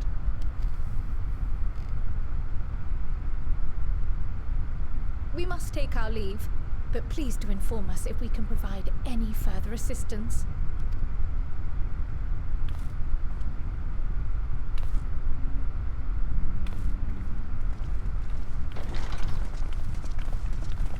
Ah, Kryle. Prithee, a moment.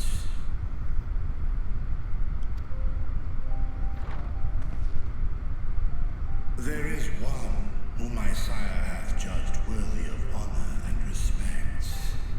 The one known to men as Eorzea's champion. This hero of renown and rumor. 'Tis thee.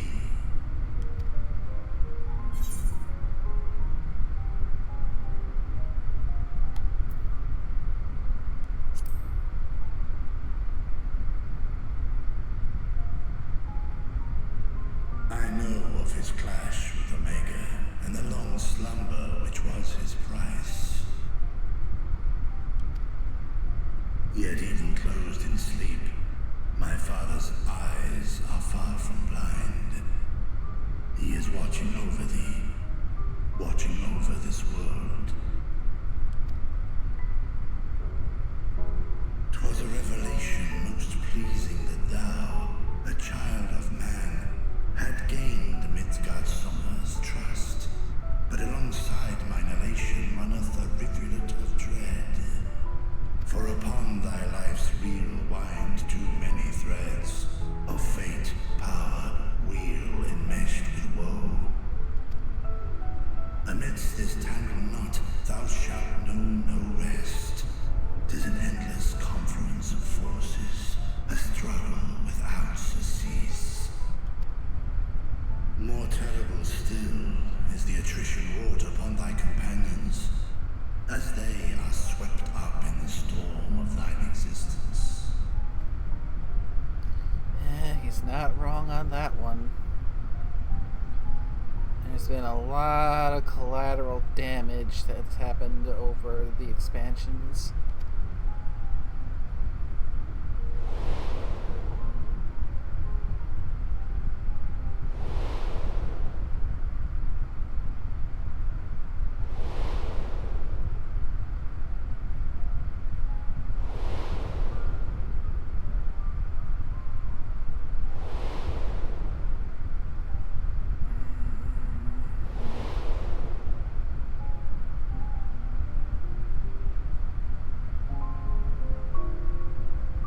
Take heart and protect them well.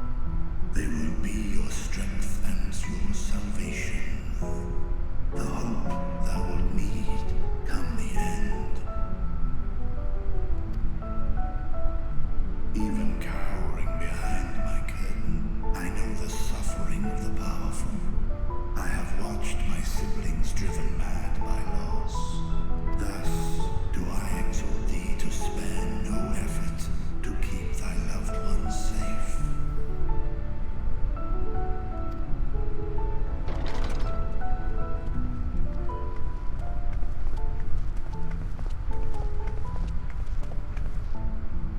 Apologies. We hadn't meant to interrupt. It's just that we do have a history of suddenly collapsing, and when you didn't follow us out...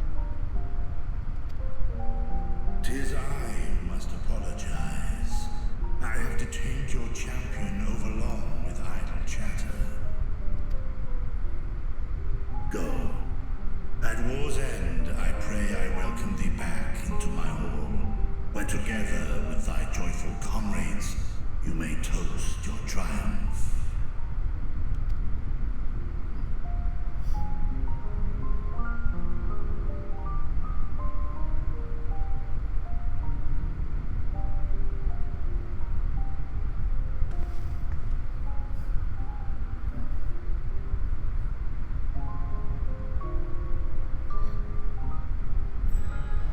Reacher has definitely earned my respect.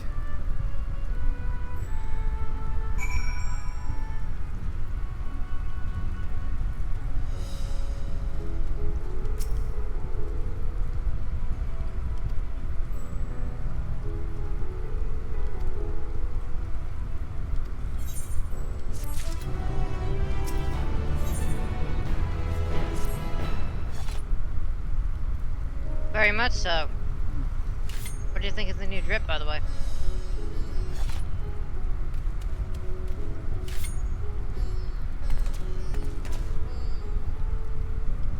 Looks good. It's just a Shadowbringer set, but I felt it would fit better. Yeah, Besides, did you notice one very important thing about the Shadowbringer set? Color the red bits purple in your mind. Oh, indeed. It's the same set Yugiri wears! Yeah! This is why I have it as a glamour, because it's the same set worn by Yugiri, and it's like... She's the one that introduced the ninja job in the first place, so yeah, why the hell not? Yeah, for me, I'm going with the Scion Travelers set that Tataru made for us way back when. Oh, you mean this one? Yeah, the one I've got on right now. And of course, because of my big old bunny ears, the mask isn't present. Let me see this thing. Oh, Sand Traveler's gear. Yeah, okay, fair enough. Yeah. Plus, you know, I don't think you have this one yet, do you? You don't have the Wayfarer's gear set yet, do you?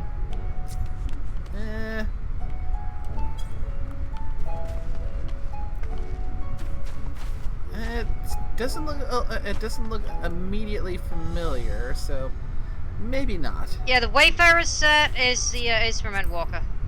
Ah, so definitely not.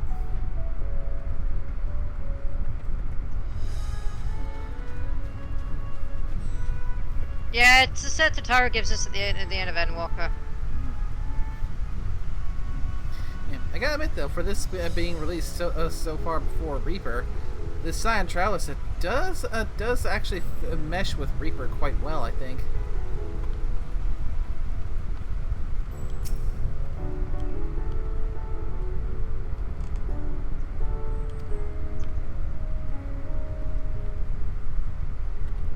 Where to now, and to what end?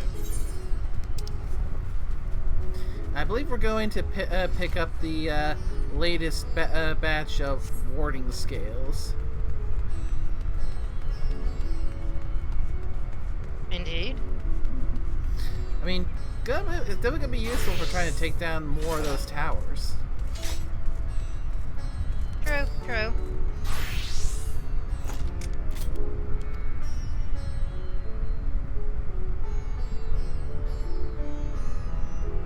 Wait, didn't you say you wanted to level healer a bit? That's fair, that's fair.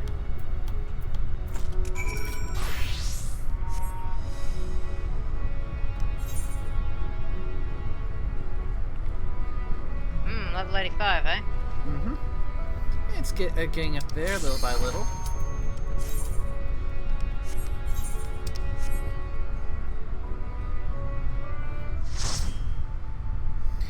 Yeah. Can't wait to get the level 50 machinist.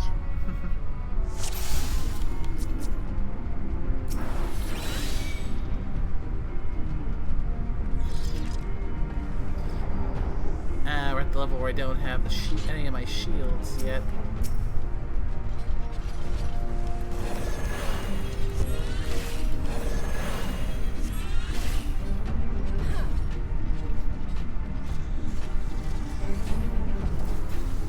don't even have a heat gauge at this level. Oof, it's weird.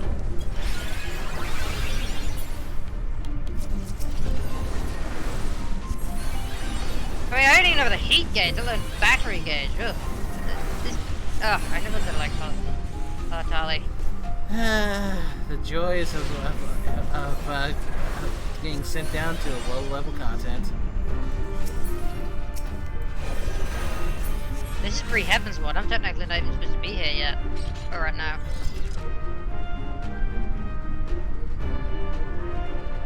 Ha!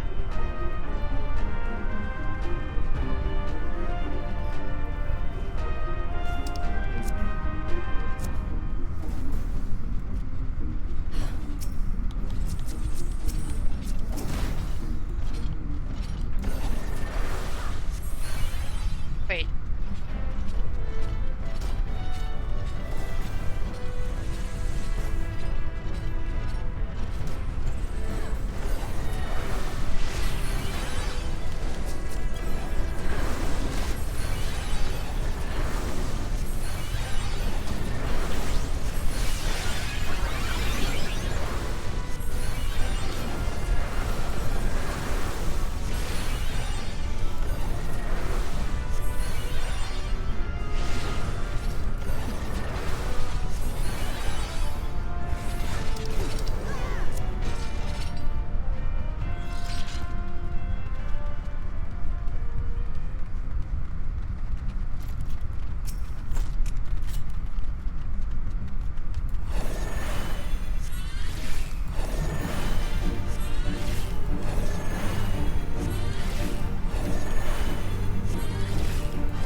Oh, level up.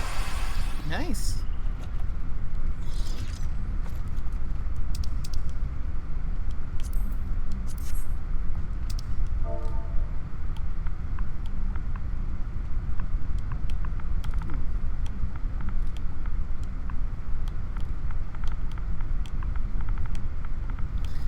Gonna quickly answer that one party thing, because I don't have a sister. La-da-dee.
Explains it. So they came across someone who ended up coincidentally having the same last name for their character, who also played Sage.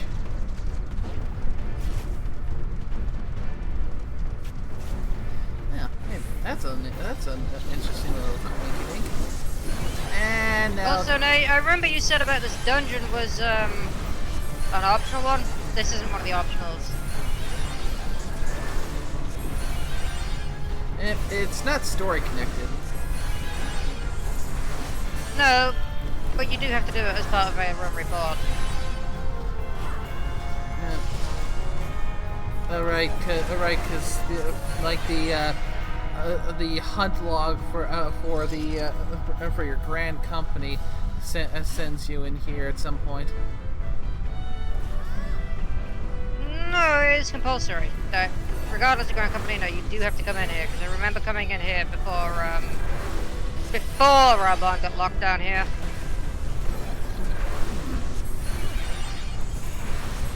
And besides, it's level 23, remember? Because I'm one of the third or fourth dungeons.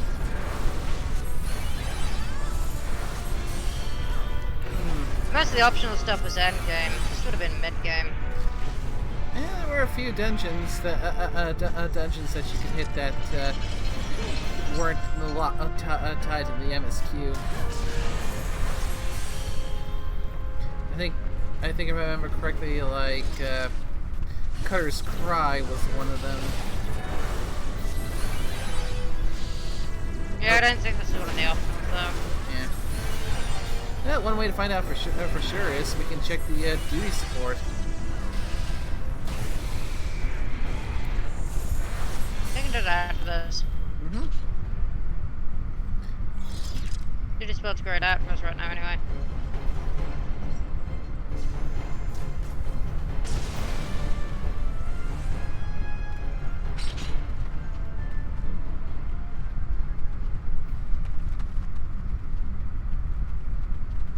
Did we miss one? Possibly.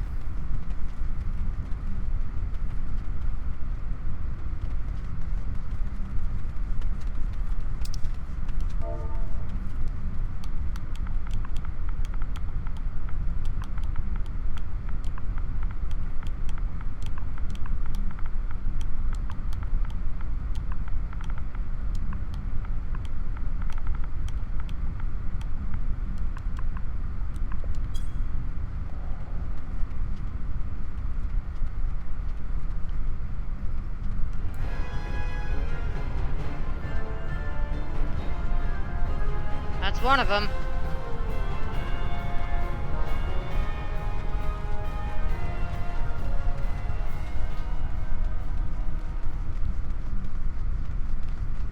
There's the other one, that's the question.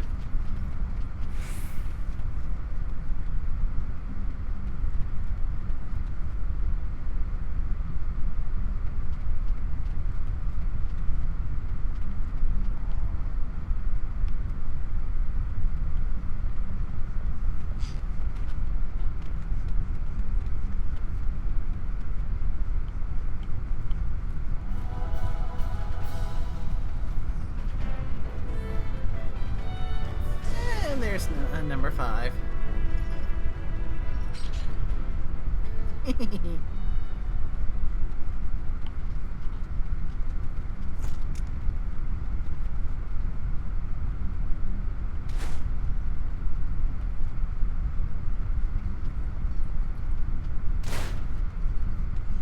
hate this dungeon so much. It's so dreary. You know what this place reminds me of? Hmm?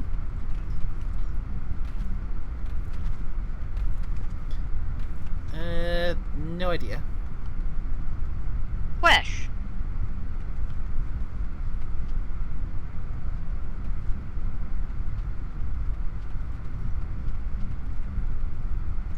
You remember Quest, don't you? Oh, I hated that fucking planet. It was literally just nothing but orange and dull browns. Dull oranges and browns all around. Remember Quest now? Ugh. But they somehow turned it into a football arena of all things. Ugh. The sky was orange. The ground was a brownish orange. It was nothing but dull oranges and browns. It's dull shades of orange and brown. And it's like, that's not good color theory. It I mean, yeah, if the sky is orange, that's cool. If the fucking ground is all orange, it's not cool! If I wanted to be inside the giant bloody orange object, I'd go watch James and the Giant Peach! Unless that wasn't a dull browny orange, it was kind of like an orangey orange.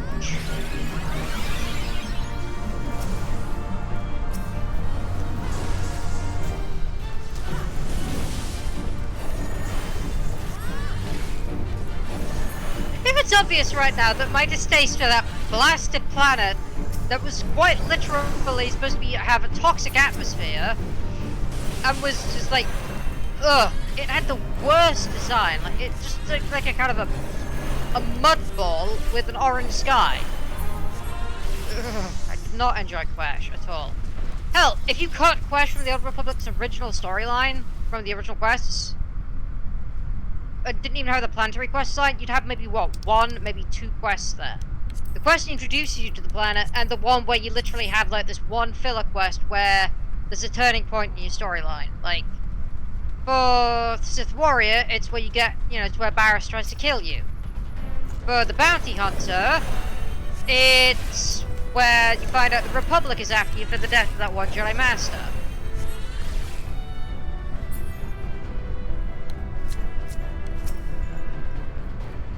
And you get ambushed.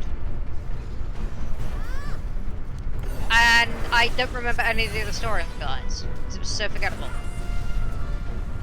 That's how bad Quest was. It was throwaway filler content that could have been done anywhere in any other instance. I felt like the only reason they even had that there was to make, so had it on a new planet was so we wouldn't realise there was a twist.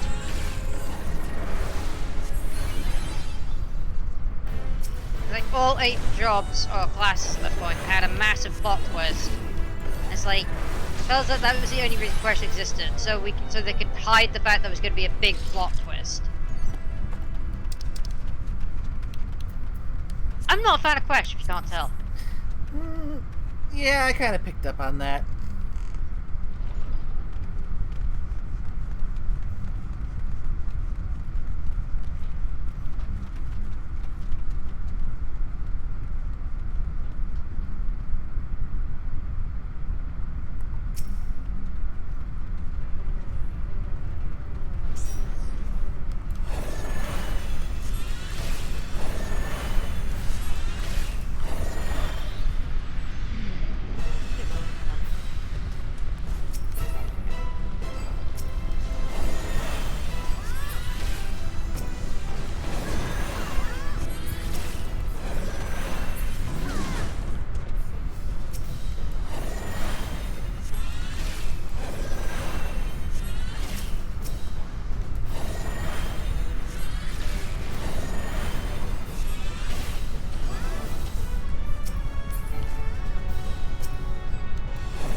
Lovely, I'm level 44. Excellent. Still under level though.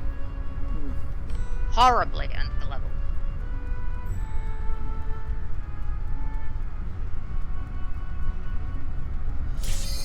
How about another one? Sure. After all, I get my next class job after this. Again? Oh. Ah.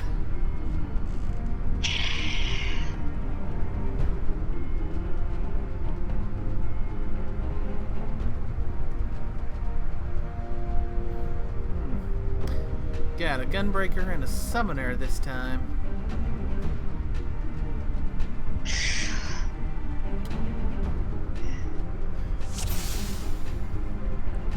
Yeah, the fact there's a cutscene for the intro. No, actually, none of them, man. That could be on anything. Yep, we got another first time in the dungeon.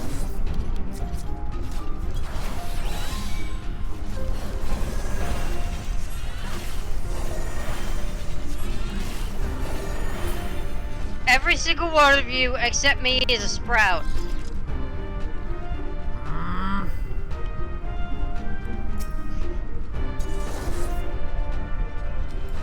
It's not my fault you were under-leveled for the questline, eh?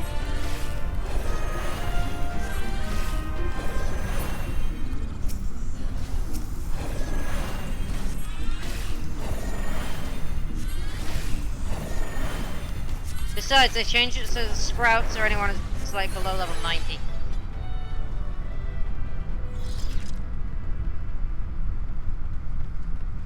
You finish Endwalker, you'll get rid of the sprout.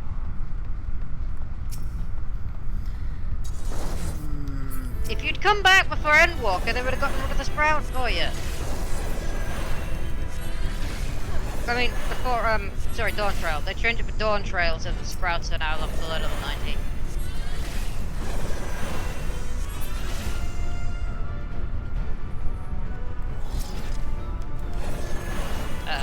Kill it, kill it, kill it, kill it, kill it.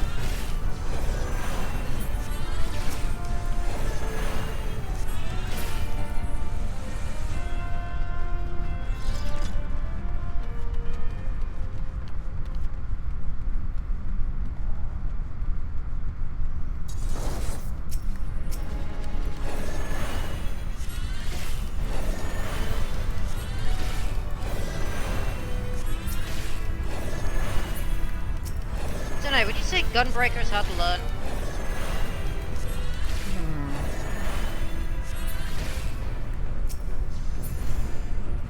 It's a simple yes or no.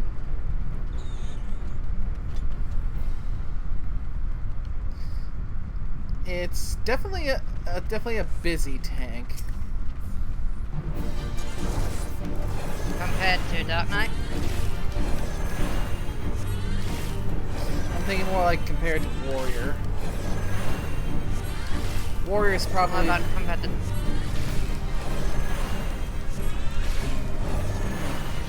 I'd say probably relatively on par, give or take.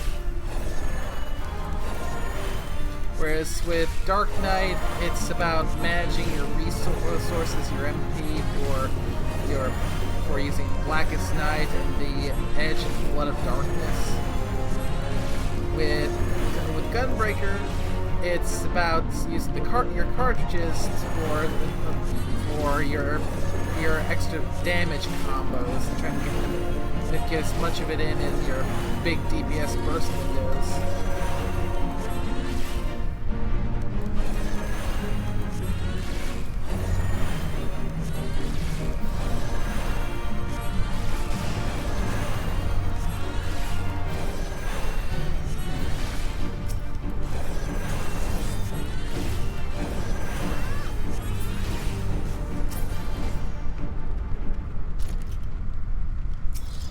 I do like the Dark Knight questline, definitely.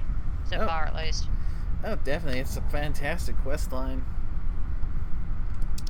Especially when you find out Frey was all in your head. That was an interesting one. Yeah, I didn't want to say anything when you were going through it, because... Ooh, that is a fun little twist. Yeah, finding out you have to fight yourself? Mm-hmm. What is this? Legend of Zelda we're fighting Shadow Link or whatever? Or Dark Link? Yes, you have to fight your dark side. Lovely. Actually, no, to be fair, you're fighting your darker aspects, or they will consume you if you lose.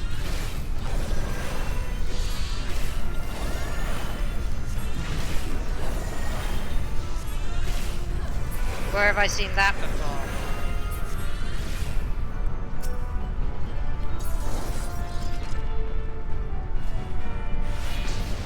In a little persona in our Final Fantasy.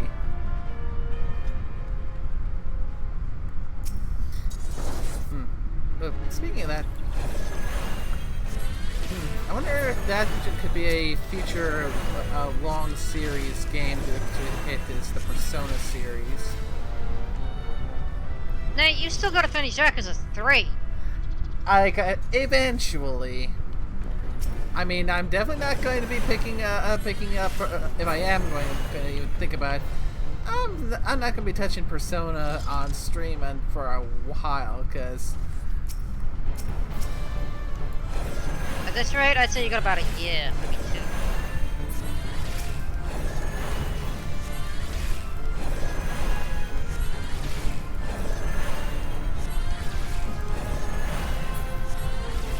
Speaking of almost 2 bloody years,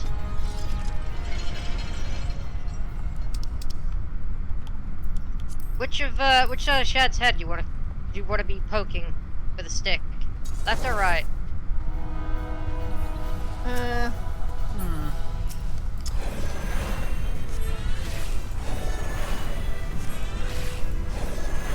Because remember.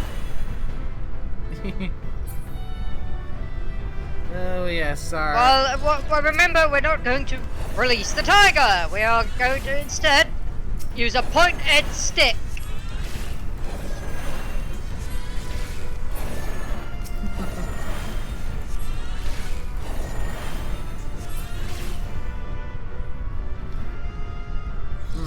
And a thought just occurs to me with our with our Lalas that we're kind of planning on working to be there to support him, or should he get to bringing the should we get another Archbishop's stream hitting up Final Fantasy? With us basically going white mage and black mage, we theoretically are going to be the chaotic angels and devils on his shoulder. Well, which one of us is going to be which? That's the fun part. No one will know.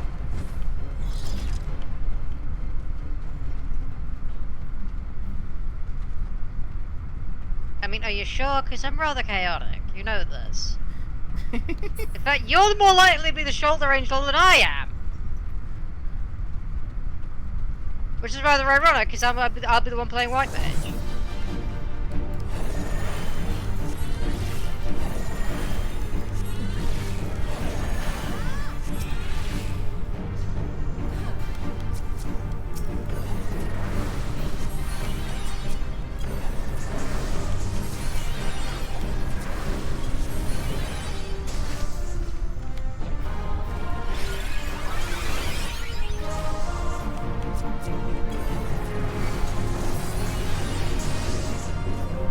Step out of the electrified water.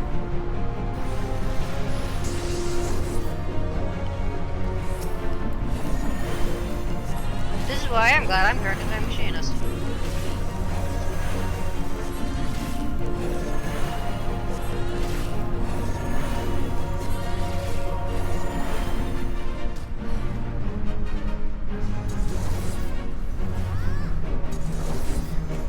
I let the summoner die because they are standing in the damage. Do it. If they're gonna just stand in there like an idiot, let them die.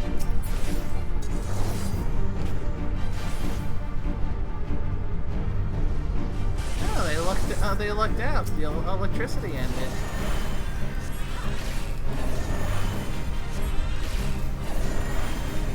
If they're stupid enough to stand in an obvious AoE, they should. I mean, if they're stupid enough to stand there in an obvious AoE when it gives you a warning and it's a specific mechanic of the fight, then yeah, let them die. If it's an AoE you could easily avoid rather than having to run out the way, you know, one that just damages by standing in it rather than like having to dodge out of the way and they get themselves killed, yeah, they deserve it if they get killed by that. If you're gonna stand in obviously electrified water that's an obvious hazard, then yes, you deserve to die if you don't move out of it. If you don't move out of it for not and clearly don't realize it's damaging you. If it's an AoE that you can't avoid, like it's a boss AoE, that's like the boss is trying to trigger it. If if it's one of the boss's attacks, then like what those sisters were. Yeah, an unavoidable raid-wide AoE. Yeah, if it's an unavoidable AoE, or if it is avoidable, if it's unavoidable and you just can't move out. If it's one of those ones you have to physically move out of the way. The raid or dungeon boss AoE specifically, that's not like an area hazard, yeah. I can understand that, because like, there's plenty of bosses and trials that have those big ones, but like, they're electrified water. If you're not going to move out of electrified water, what the hell is wrong with you? It even gives you a massive notification on the screen. The water is being electrified. Mm-hmm. Kind of a clue you should be moving out of the way.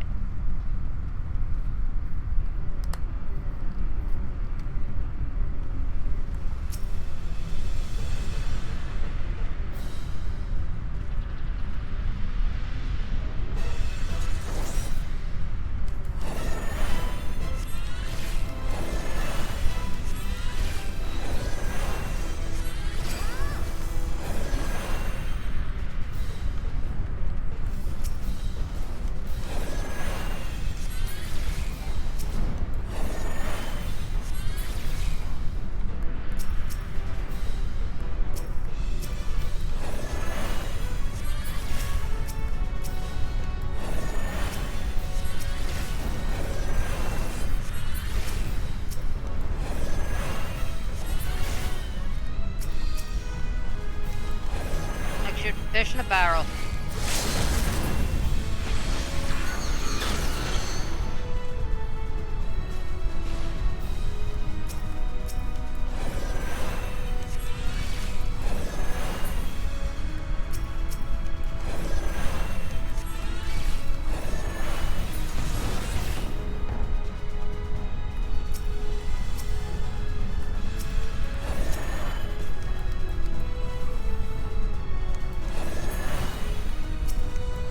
And said they just kind of wasted that limit break? Yeah, I'd say so.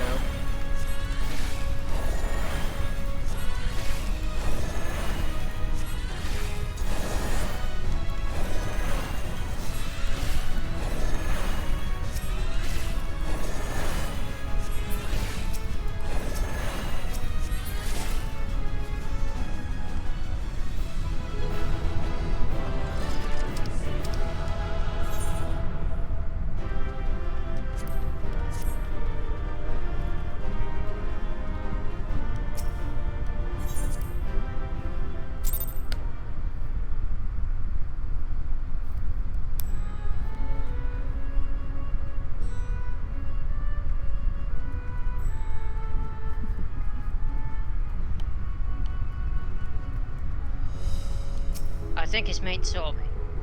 Yes! Yes, he did! I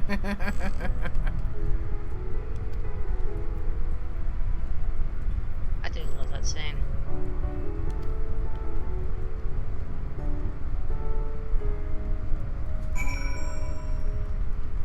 I hate the fact that it messes up your button bars when you go into PvP, I'm just thinking right now. You still can't use it, you know. Yeah, not gonna stop me from trying and being salty about it.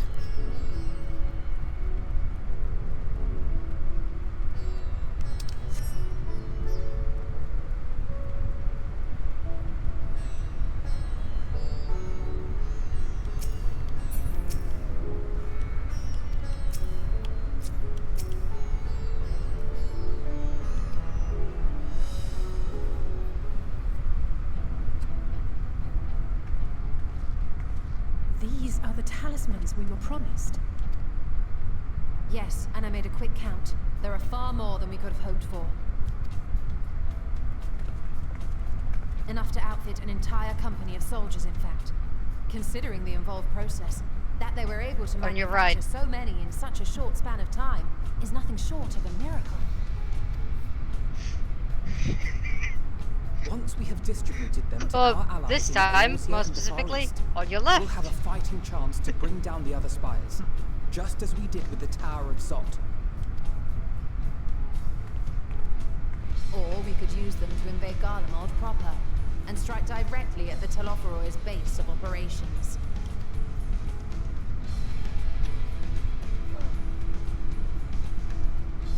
Of course, we would need to consult with various Alliance leaders before such a drastic measure could even be contemplated. To which end, I could set out forthwith and present the idea to each of our allies in person. Pray allow me to undertake some few of those journeys. I find myself restless and in need of purposeful duties. I can head eastward. Bosnia and Dalmasca are just a short hop from here. And Doma's shinobi network should come in handy for passing on the word. We shall share the burden then.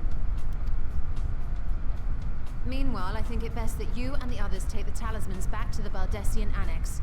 We must keep them safe and secure until we've decided upon a course of action.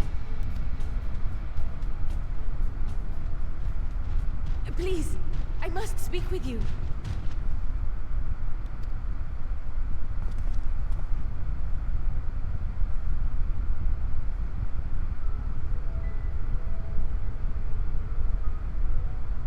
Nidana, you're awake.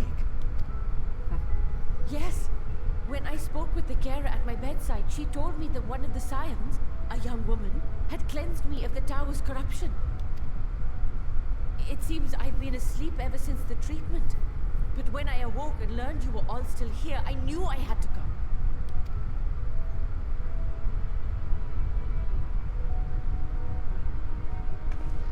As you said, Nidana was captured only recently. Such a brief exposure is swiftly cured, so I tended to her before we gathered at Megaduta. And I am truly grateful that you did. I cannot thank you enough. All of you, for everything you've done. Destroying the tower, rescuing our people. You saved Thavnair from an awful fate.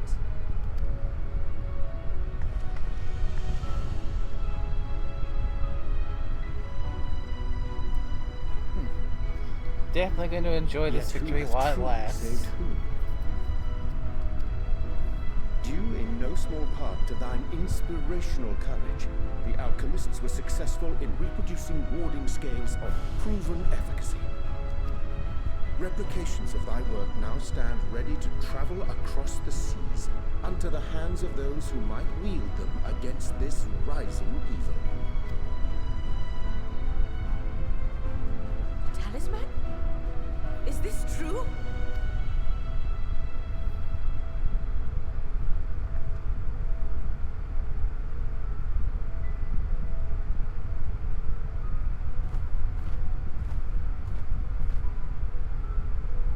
Oh, I was so groggy from sleep. I didn't even think to ask. Oh, our great work sent across the seas. It was worth it. Oh, it was all worth it.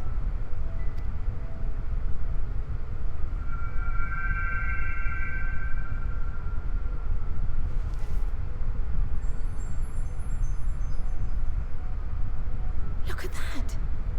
Its color is completely changed.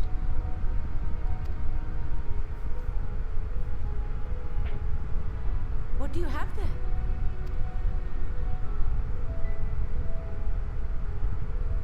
How unusual. I wonder if the effect is a reaction to Akasha. I'm afraid I'm not familiar with that term. Akasha?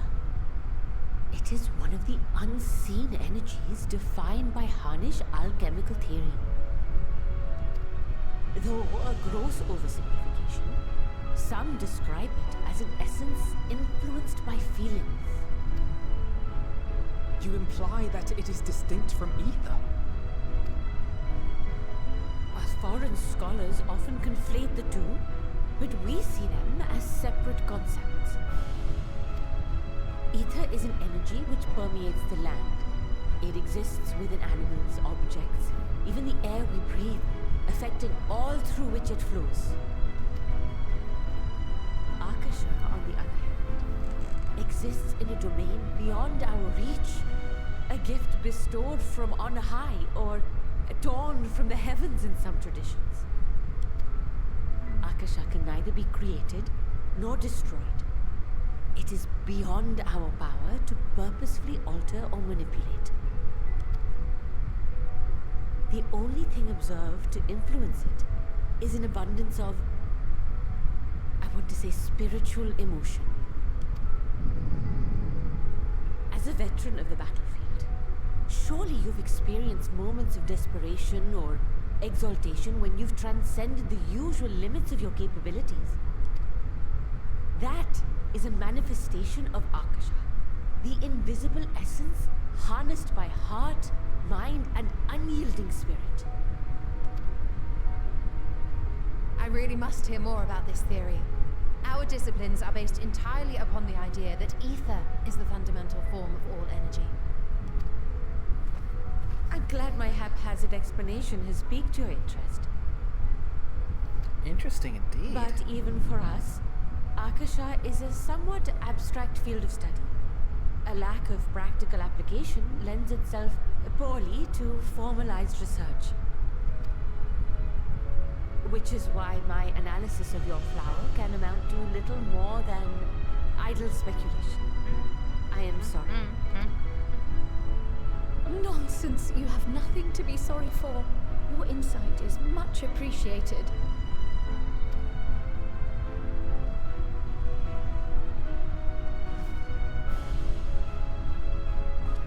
Shall we depart for Charlian then? I will see to it that the talismans arrive at the annex.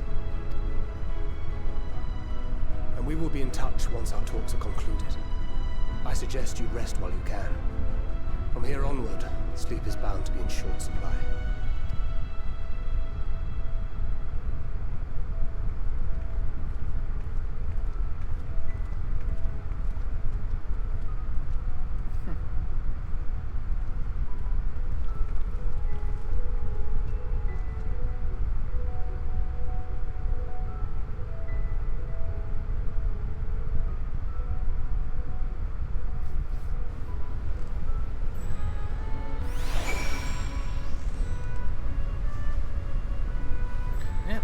Looks like next stop is to head back to the annex in Charlayan.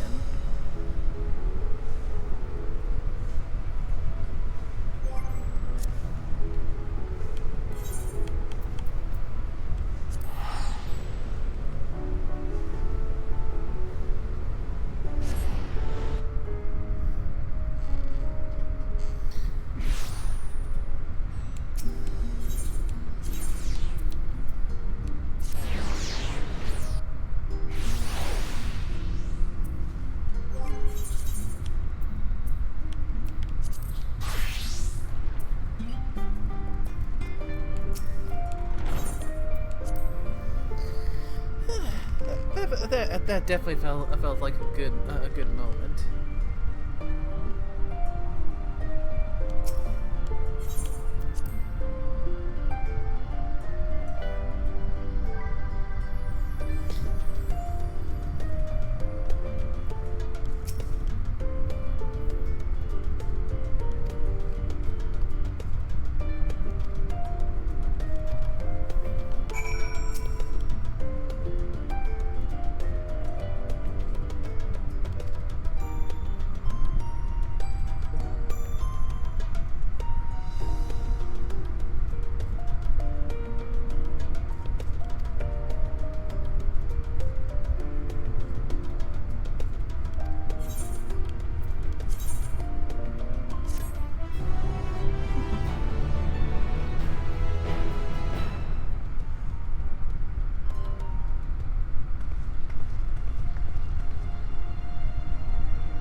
Good, you're here.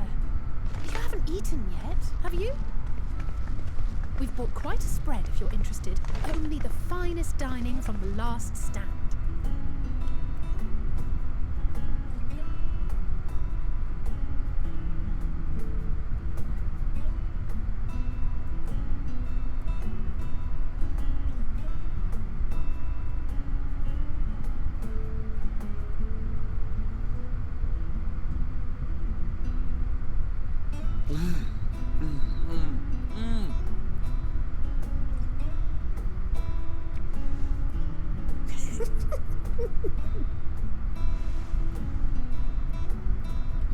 Darn it, Graha, now you're making me hungry. I want a burger now. Lest you wonder, we invited Estinian as well. But he refused with a rather grim-faced, "No, thank you." I suspect Charlian cuisine is not to his liking. Oh, I don't know about that. Perhaps our lone wolf just needed some time apart. What? To perfect his brooding stare? Next time, I'll drag him out by the ear, sit him down in front of a Charlian feast, and see that he eats every last bite. An excellent idea. Of all people, warriors must take proper meals and rest if they are to maintain a healthy constitution. Poor Estinian, beset on all sides.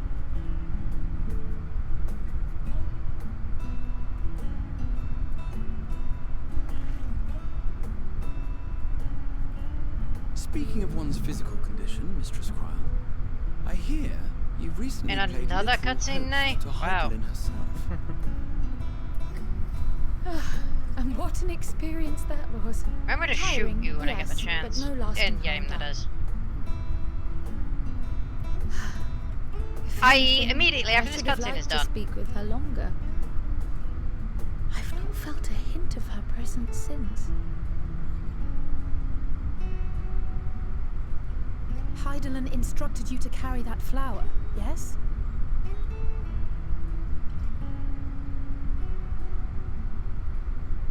It's a good thing To I'm playing be your Machinist. guide, test and proof of your conviction. And then something about seeking joy in darkness, was it? Come to think of it, isn't that what happened with Nidana back in Rad's at Harm? The flower did seem to radiate a joyful glow, as if reflecting the elation we all felt, the relief of a people with renewed hope. Indeed, and in turn, I felt buoyed by that radiance. 'Twas akin to spotting a beacon and knowing we were on the right path. I know we've not yet triumphed over the Telophoroi, or learned the full breadth of the Forum's plans. But even within the midst of our struggles, we find small moments of joy to sustain us. Rare and hard-won perhaps, but it is this pursuit of happiness that gives us the strength to carry on day after day.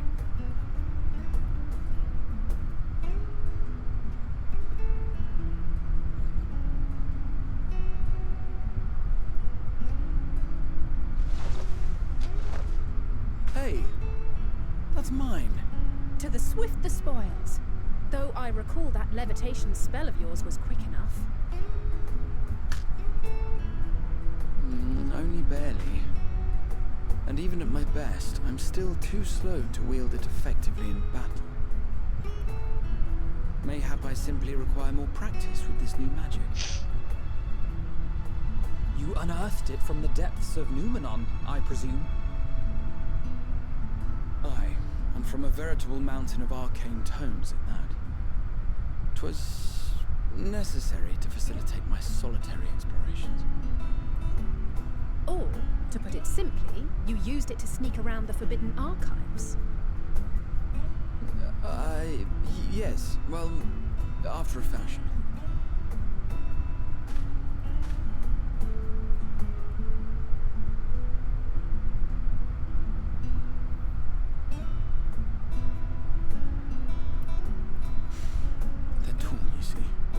shelves. They're too tall for me.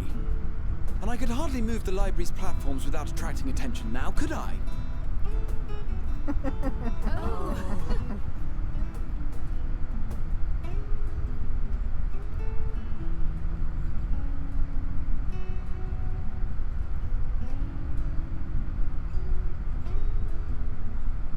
I like this cutscene. It's a nice bit of a peaceful respite.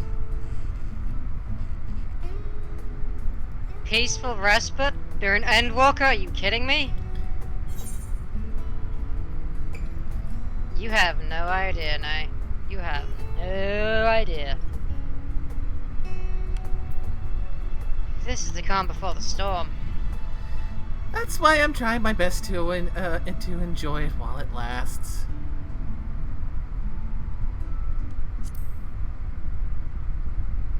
It won't last long. Why else did you think we were here?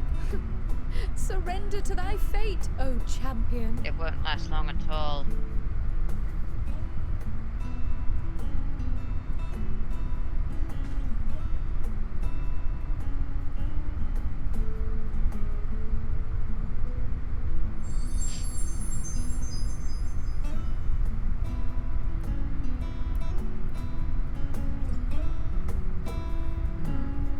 Flowers turn green this time. I have no idea what that implies.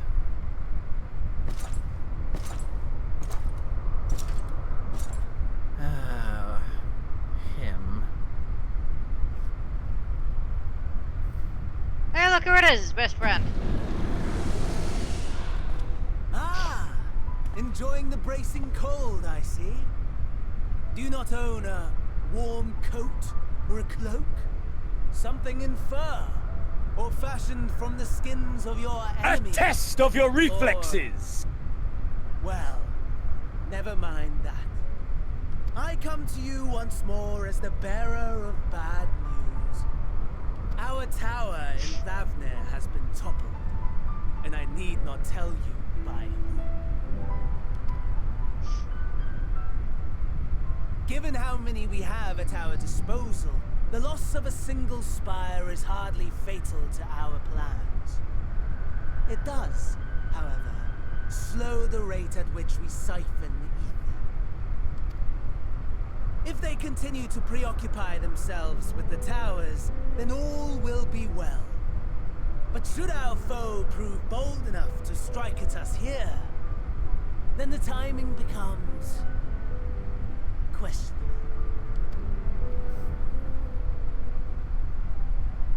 Our foe is bold enough. Of that, I can assure you.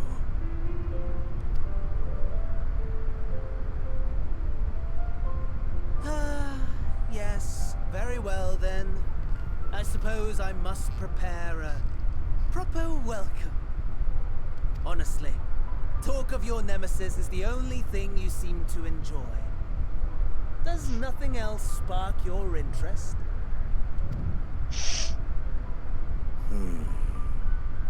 No.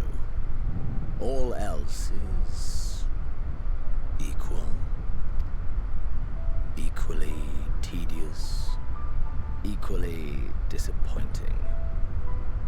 The world is a tepid bog into which we sink, too weak to thrash as the mud clings to our eyes and fills our throats till we blissfully choke. But then came the light, blinding and pure and hot, so very hot, enough to set my soul aflame. I basked in the afterglow until the void yawned once more, and then I knew the muck would never claim me again. There was naught for me ahead, so I drew the curtain on all that had come before. Burn. Burn. Let the whole star burn. I will have my contest. I will reclaim my moment.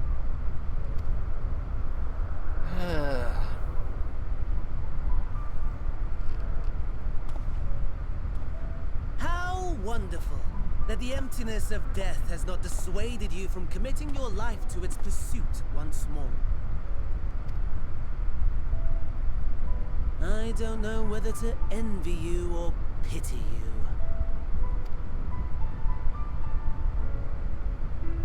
you. You question my disinterest, but what of yours? Despite your noisome antics, I sense you take little pleasure in this endeavor. Mercy, my lord. Such pointed barbs from one who barely acknowledges my existence. Nevertheless, you are mistaken. For I do find this part somewhat enjoyable. You see, when I was mortal, I would always have the same dream. It was a fragmented thing, disjointed, all the faces incomplete. The setting, too, was unknown to me, so I thought it simply a fantasy of my sleeping mind. Until one day, I realized it was showing me the truth. Much as your dream of the final days enlightened you.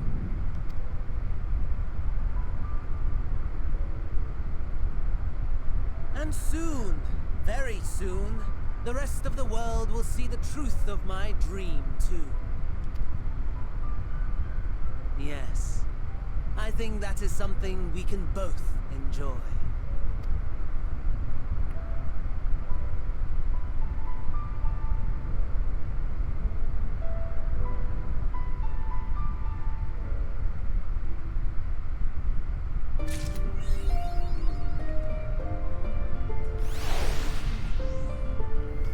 I think that's probably enough cutscenes for one setting. I'll save picking up the next step for later. Ayo. Well, we still got some time to muck around with some more roulettes.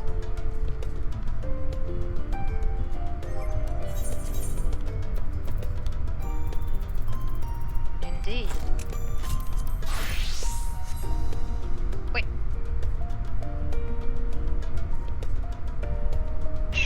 You in that sodding armor, I swear.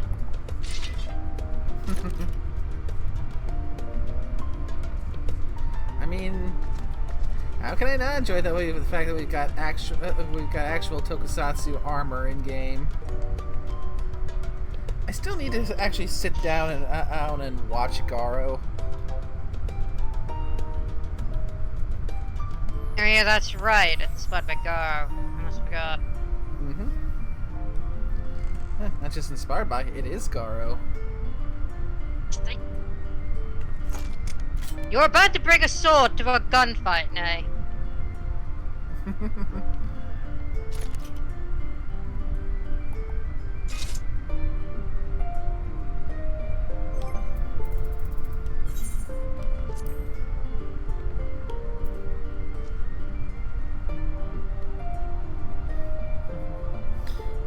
Let me guess, the heroic spirit shield is invisible.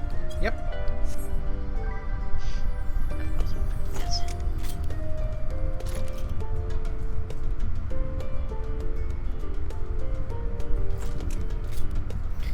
Now, if only we can get some Common Rider armor in here. I'd be all for that.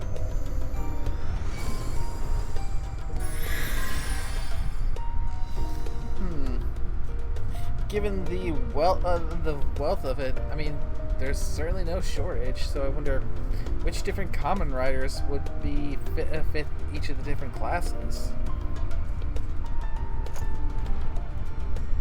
Ooh. Now you're asking an interesting question. That is an interesting one. Because honestly, if we had to go for a specific rider, alright, if we had to go for a specific season, Gates. Just because there's so many riders in Gates. Oh, definitely. I mean, we could probably figure which one from Geats would be good for Monk.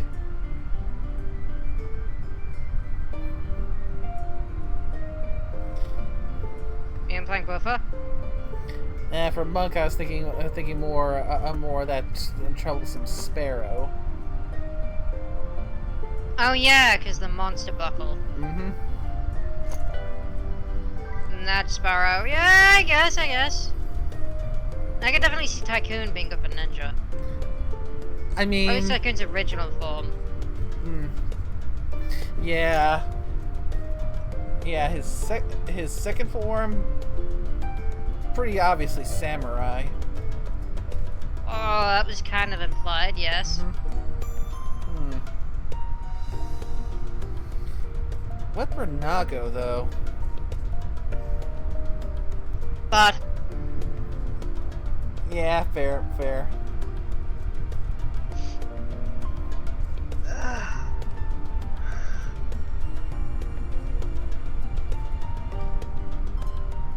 If we're going specifically based on class, all of that, Bard, absolutely.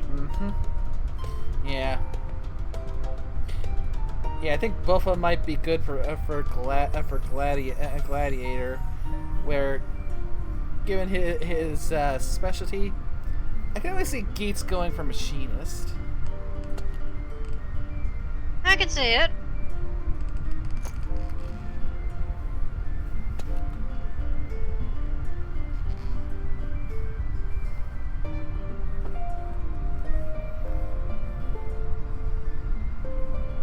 Though, to be fair, I could also see Geets as Viper or any of the others, really. Geets is very versatile.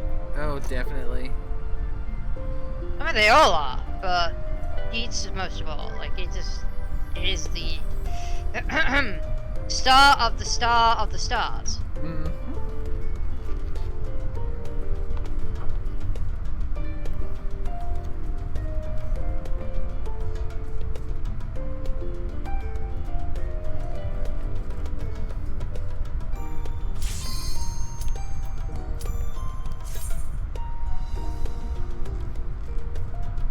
We're boned.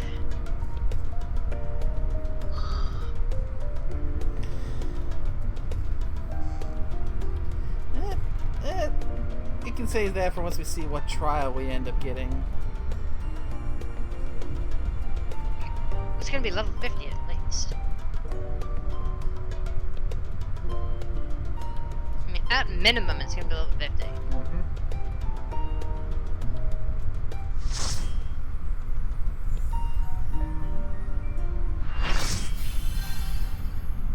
Ah, crud.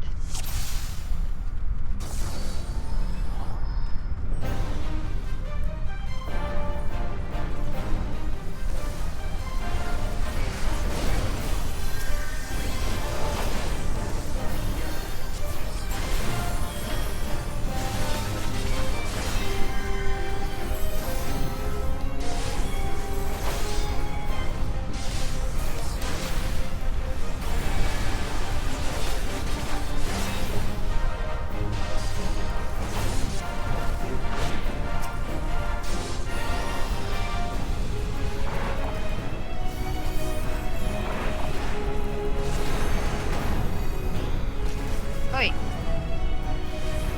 I hate the Hysteria debuff.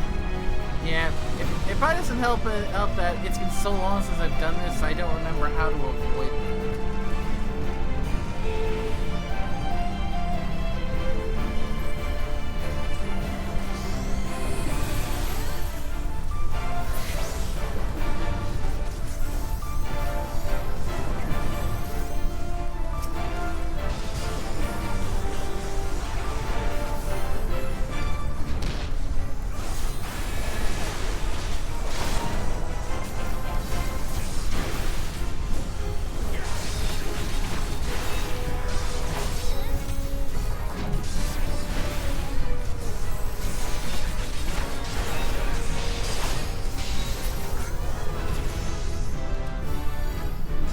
That was quick. Yeah, I mean this is one of those duties that's for the A Realm Reborn relic, so it's not a super hard one. So we kind of got lucky with that one. I haven't done that duty yet.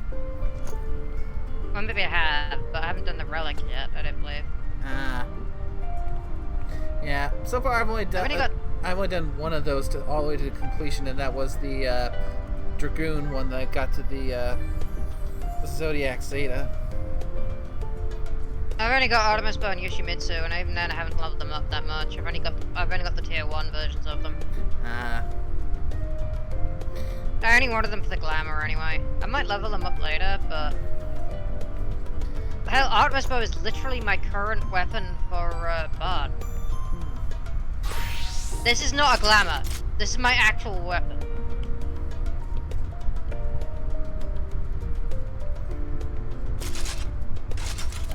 But I will be keeping it for its glamoring abilities. I mean, it is classic at this point. Hey, it also looks kick-ass, and that's the main reason I use it. I mean, that's a brilliant way for them to put Bard on a bow.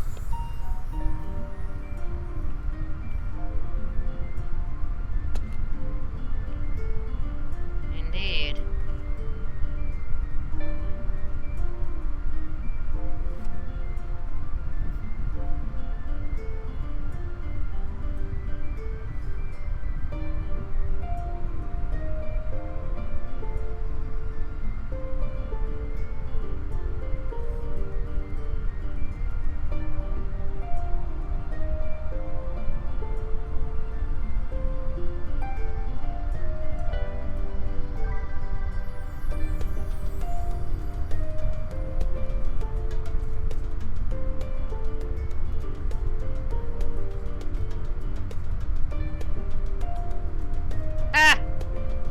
That's how group pose works. Interesting. I always wondered about that. Ah. Yeah, I've still not tried that myself yet.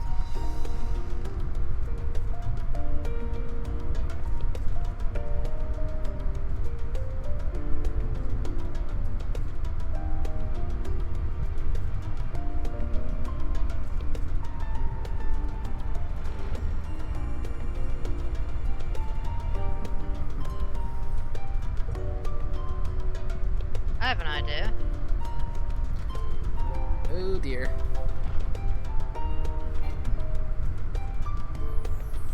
Psych.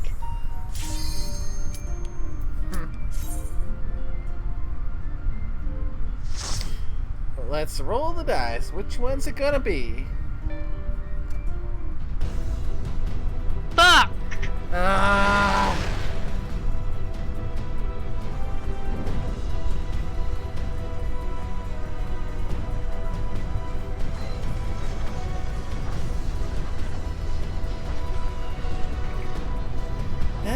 Well, now get me a sandwich. What kind? We got beef, ham, black forest and honey, chicken, turkey, corned beef.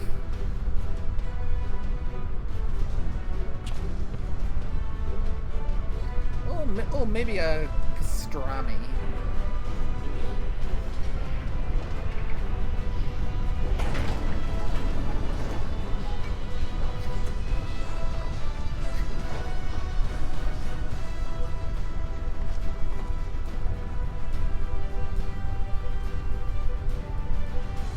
I noticed we have a second Vera in the group.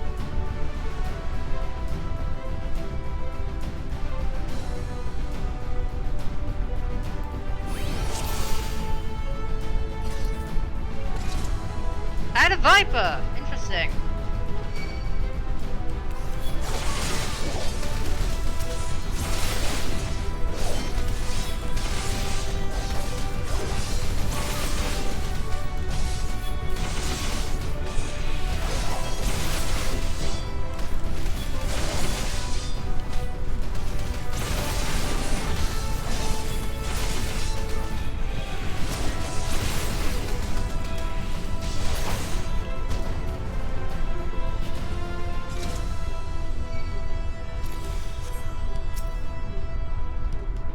Of course, if you realize if I level up after this, I'm unlocking my next White Mage quest.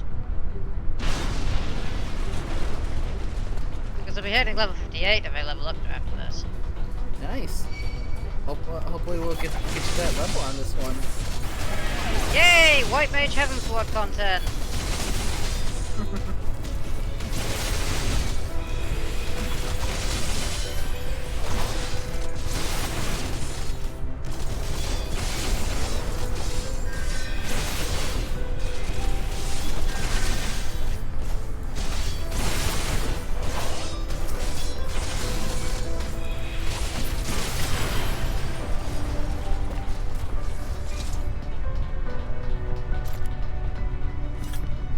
Because why the hell not?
Yay! It's Gaius! Because why the fuck not? This fucking fight is not annoying at all! Yay! I am being super sarcastic right now! I fucking hate the scene, and I'm not actually being sarcastic anymore, because I am really, really annoyed at this. Ugh. Yeah.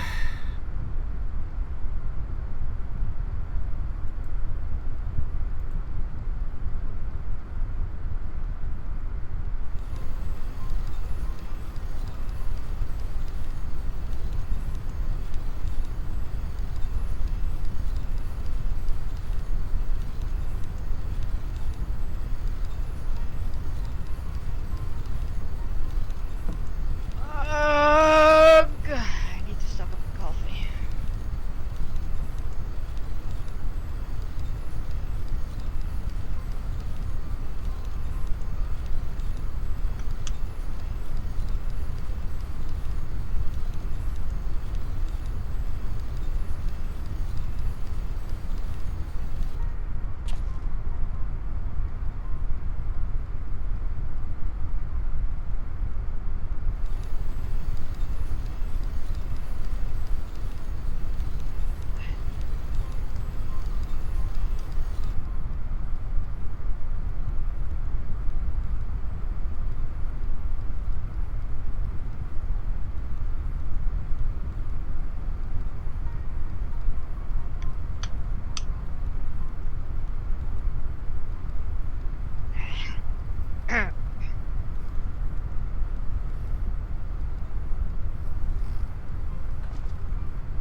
Seem to be having so far the last two times we've done this, we've managed to roll the Praetorium each time.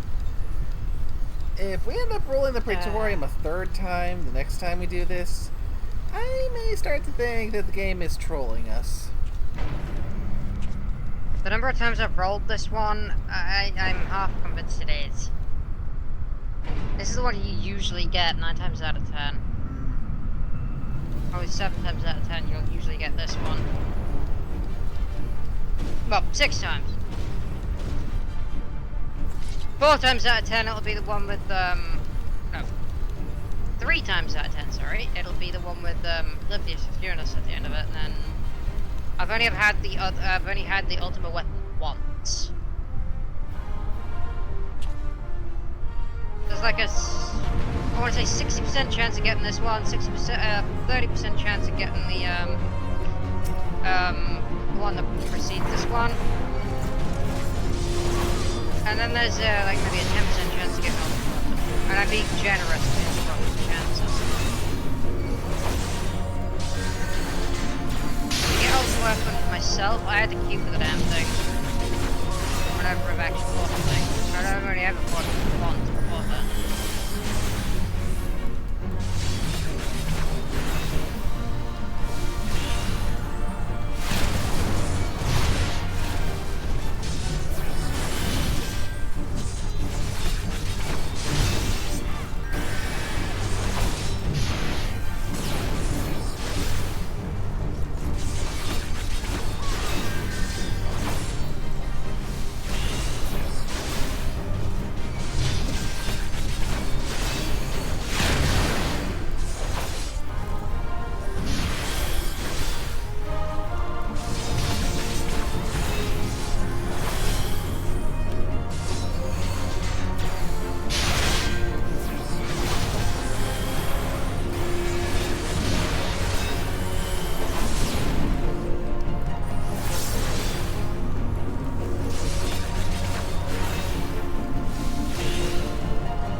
That's a mechanic. I'm glad they didn't include later on. Magic Tech Terminal. They're fiddly. Trying to click on the blast thing without clicking on anyone else at the same time. Yeah, I still remember how this used to be. Kind of ride the slow elevator down, then get to the terminal, get onto the Magitech. They have definitely trimmed this down quite a lot.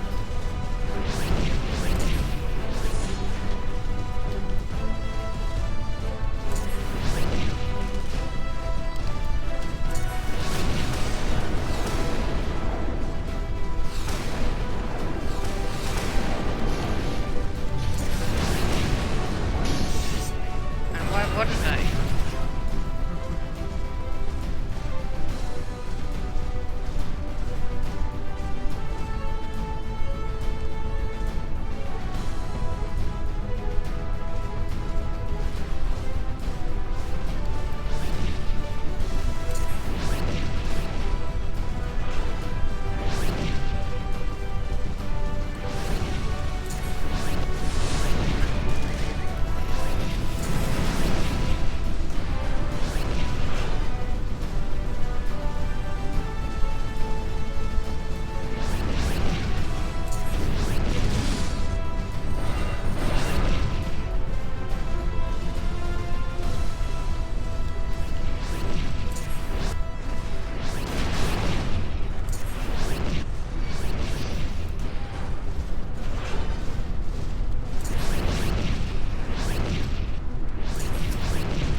A pew pew scene.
really understood the remorseful expression about the Magitek Reaper. I never liked the damn thing that much. I thought it was clunky and annoying. Speculating, considering it's the one that we had to basically make friends with in order to get the mammoth core we used in order to power it, because the original core was damaged. Kind of, sort of, maybe befriending the thing a little bit. So I really didn't feel any sort of connection with it, honestly. That's fair. It's like you're trying to force us to make friends with the thing. It's like, if it'd been a main character of the story, you know, or like a fixture of the story, I might have actually had some connection to it, but I had no connection to this thing.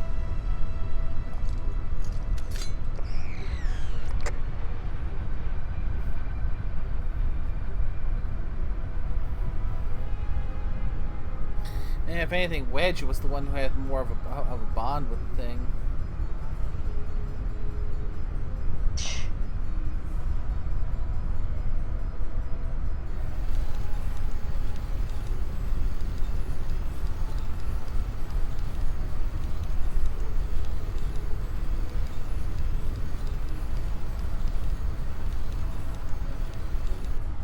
Yeah, the irony.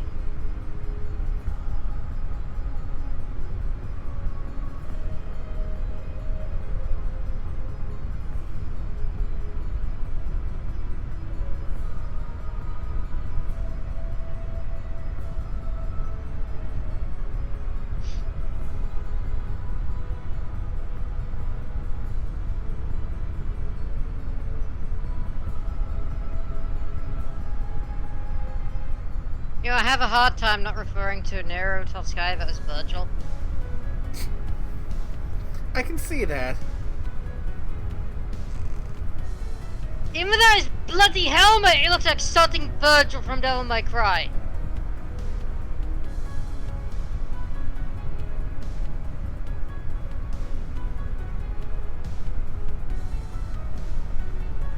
I am the angst that is approaching.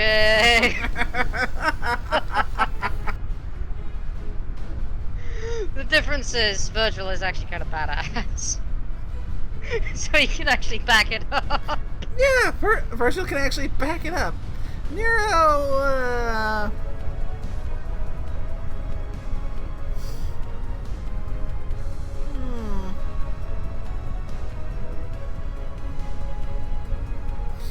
yeah.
I guess it's hammer time.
Oh, away from me!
Time for some good old-fashioned scenery chewing.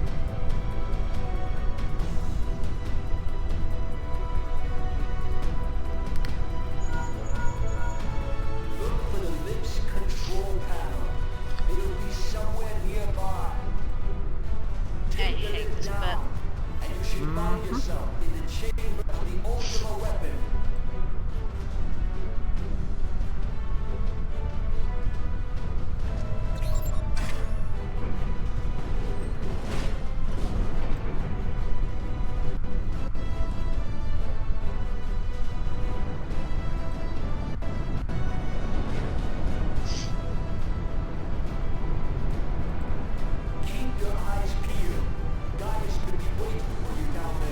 I just realised I'm the shortest one here. But then again, I'm also the most good looking, so it bounces out.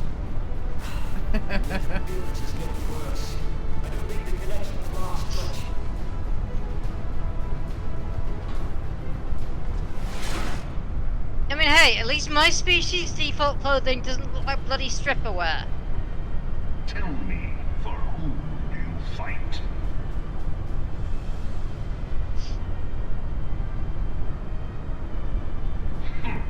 Do you believe in Eorzea?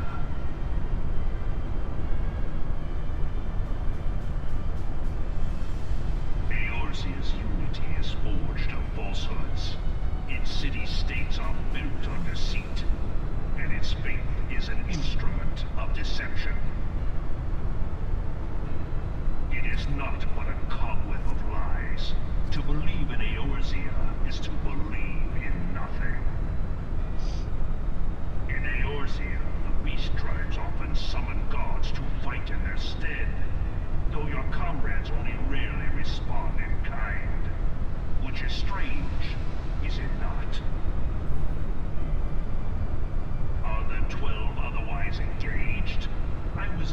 understand they were your protectors. If you truly believe them your guardians, why do you not repeat the trick that served you so well in Cartano and call them down? They will answer, so long as you lavish them with crystals and gorge them on ether. Your gods are no different from those of the beasts. Icons, everyone. Except for this, and you will see how Eorzea's fate is bleeding the land dry. Nor is this unknown to your masters, which prompts the question, why do they cling to these false deities? What drives even men of learning, even the great Louis Soir, to grovel at their feet? The answer? Your masters lack the strength to do otherwise. For the world of man to mean anything, man must own the world. To this end, he hath fought ever to raise himself through conflict, to grow rich through conquest. And when the dust of battle settles, it is ever the strong who dictate the fate of the weak.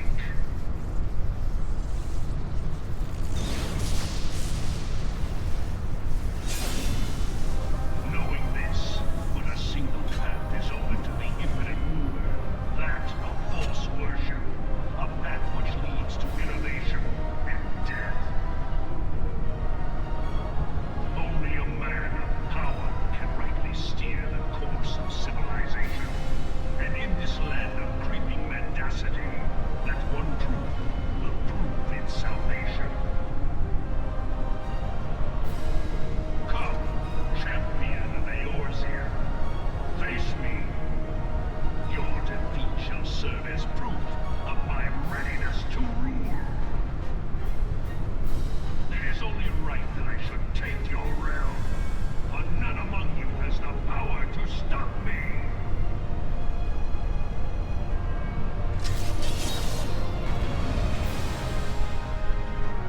Ow! Okay, now we're finally free. Time to kick his ass. Well, once all our president accounted for, because they kind of pulled the cutscene before you were all the way in.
halfway with level 59 already. Wow. Nice. Let's see. So let's see. Regular Sheltron, that's just a flat reduces damage taken by 15% for 6 seconds. Holy Sheltron.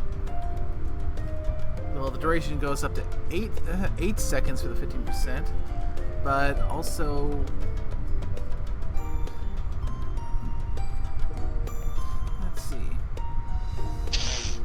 is this reduces damage by 50% for 8 seconds. Grants Knight's Resolve, reduces damage taken by 50% for 4 seconds. Knight's Benediction, HP regen at 250 potency for 12 seconds. Much improved. And ooh, definitely more sustainability on that one.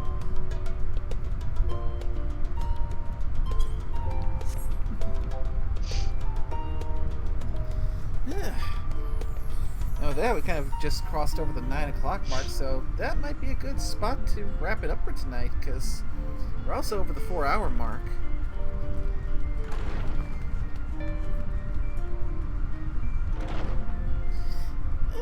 I think this has been a good run. We had a good bit of the usual shenanigans, and considering that I got from completing that one last cutscene, got an achievement popping off of that. Finished the what I can only assume would be roughly considered the first chapter of Endwalker.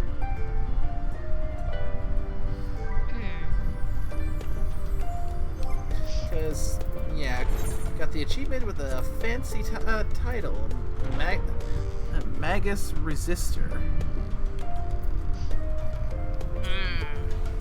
So, yeah, that to me says that was the first chapter closed, which means more stuff is going to spread once I go and talk to Kryl, but that'll have to wait until next time. Indeed.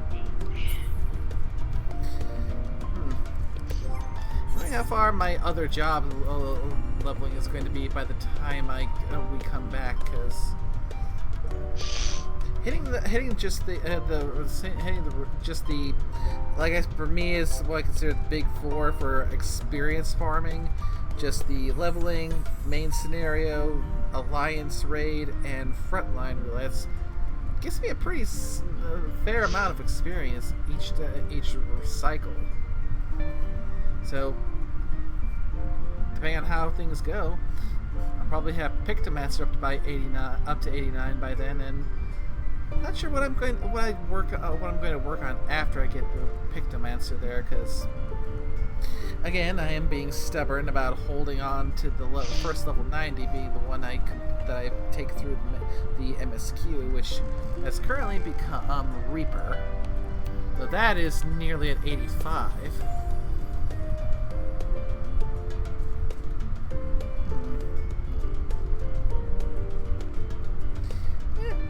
Again, we'll see which comes first.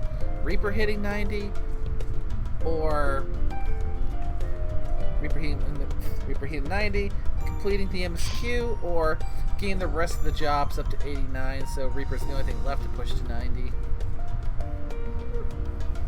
Only time will tell. So, yeah, thanks again for coming, Stormy. It's as usual, a pleasure.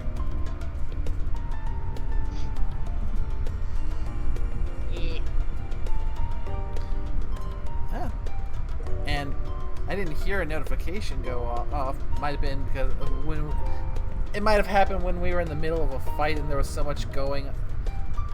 Because it's saying it was 3 hours ago, but we got a new follow from Toon Tom. Thank you for the follow. Only time I can think of where things are so busy that I might have missed hearing the sound of the notification was probably when we were fighting in the Tower of Zot,